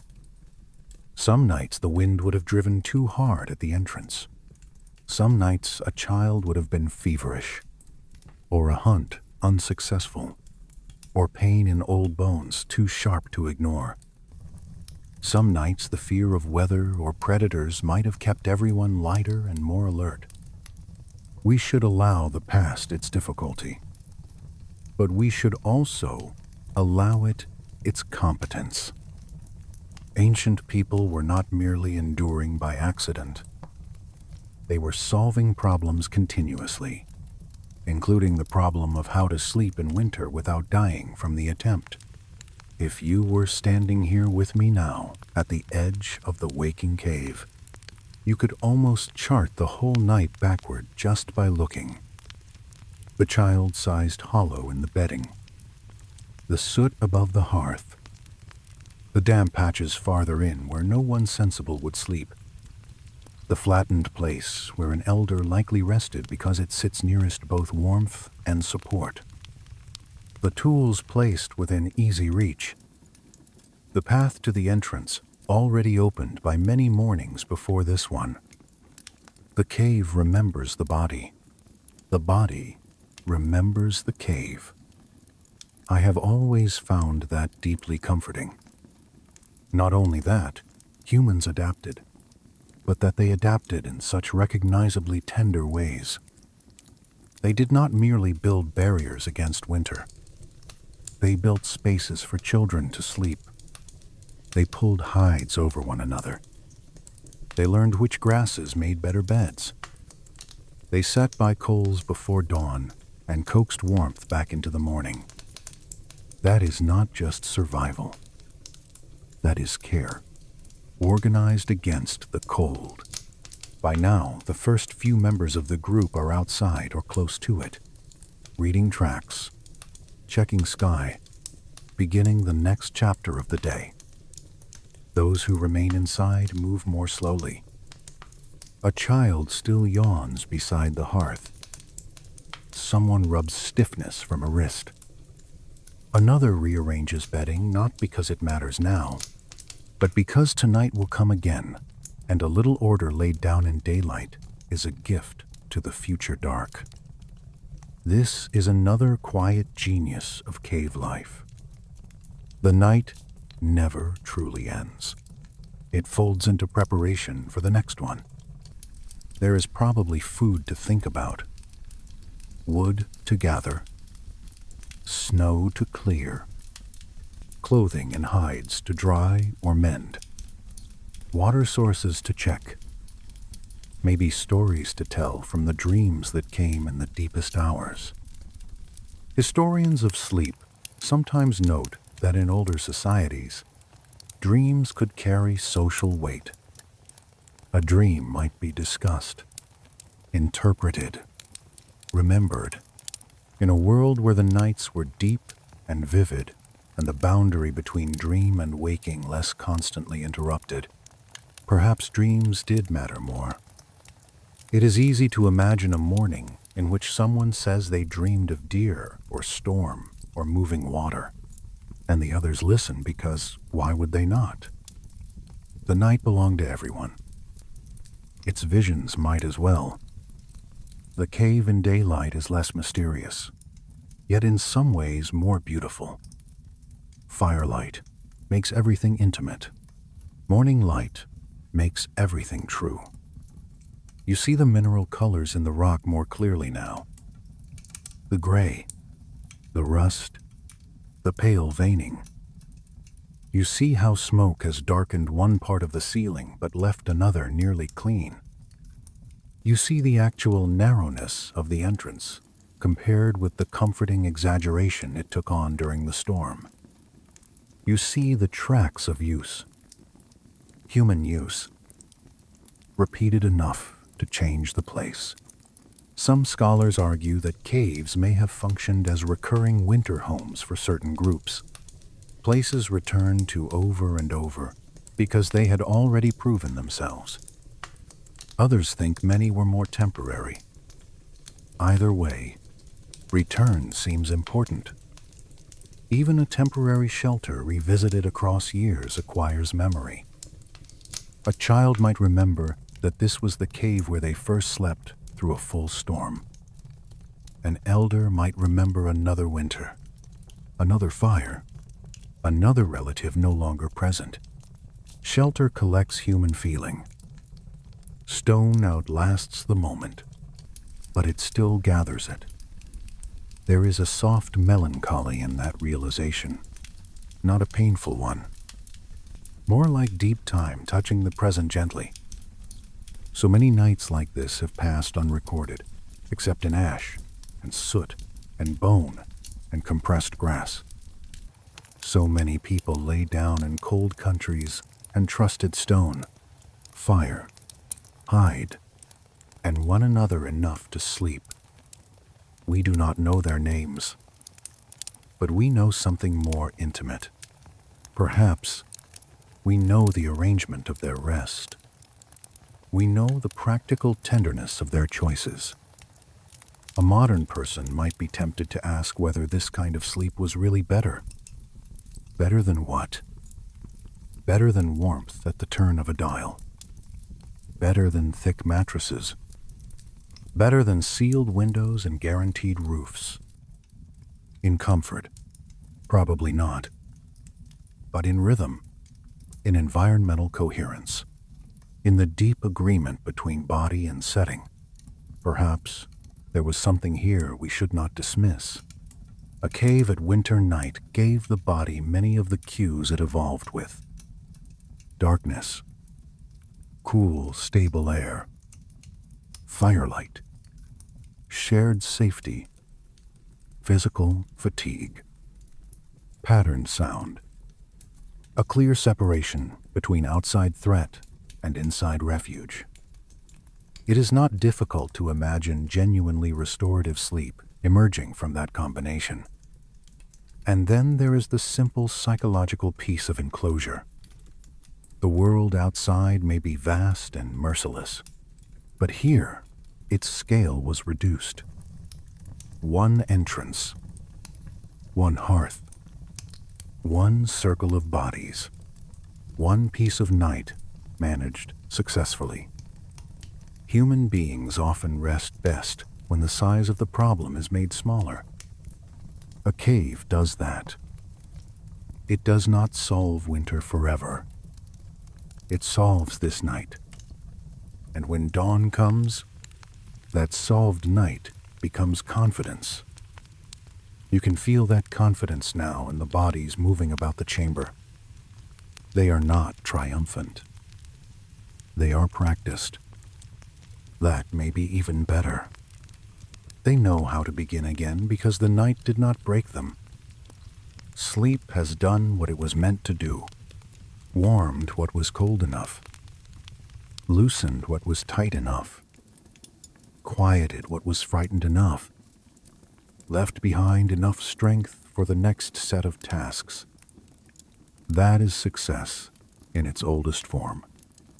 One small child has discovered a line of melted snow near the entrance and is fascinated by it in the way only a just awakened child can be fascinated by water. Another is still wrapped in fur, blinking at the daylight as though the concept remains suspicious. An adult laughs softly. Someone else checks the edge of a tool with a thumb. These tiny domestic motions are not the part of prehistory most people imagine first, but perhaps they should be. The survival of a species depends as much on mornings like this as on any dramatic event. If you were to leave this cave now and step into the snow yourself, you would carry its night with you for a while. The smell in your hair, the warmth in your chest, the slight stiffness in your legs from the ground, the remembered pressure of another sleeper at your back, the echo of drips and crackles still in the ear. Refuge changes the body beyond the moment of refuge. That may be why the cave seems to go with you, even after you depart. And perhaps that is why cave sleep still feels symbolically powerful to us. Not because we wish to go back to pain and cold and uncertainty. No sensible person longs for frostbite as a lifestyle, but because the cave represents something older and cleaner in the architecture of rest. The idea that safety can be assembled from a few essential things: shelter, warmth, closeness, pattern, trust. The idea that enough can be enough. The idea that the night can be survived not through conquest, but through arrangement. The final morning light reaches nearly to the back wall now. The chamber has fully crossed over into day. Soon the tasks will scatter everyone outward.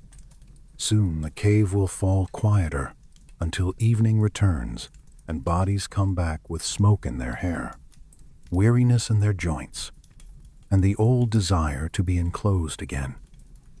The cycle is never far from restarting. Winter guarantees that. Before it does, you pause and look once more at the whole place. The hearth at center, the sleeping hollows, the blackened ceiling, the breathing entrance now bright with snowlight. This was enough. In a brutal season, this was enough for warmth, enough for dreams, enough for children to rest, enough for old bones to loosen, enough for fear to lower itself to a manageable whisper, enough for dawn. And because that is the whole hidden beauty of it, because cave sleep was not glamorous but deeply adequate, because the people within it kept turning stone into refuge night after night, you let the image stay with you a moment longer. The slow breath, the ember glow, the pale entrance, the body finally unguarded enough to drift. Then, very gently, you let the cave grow quiet in your mind. You let the cold remain outside. You let the fire settle low. You let the sleepers rest where they are. And you leave them there, warm beneath stone, held by the oldest shelter they knew, while the winter world waits patiently beyond the light. Good night.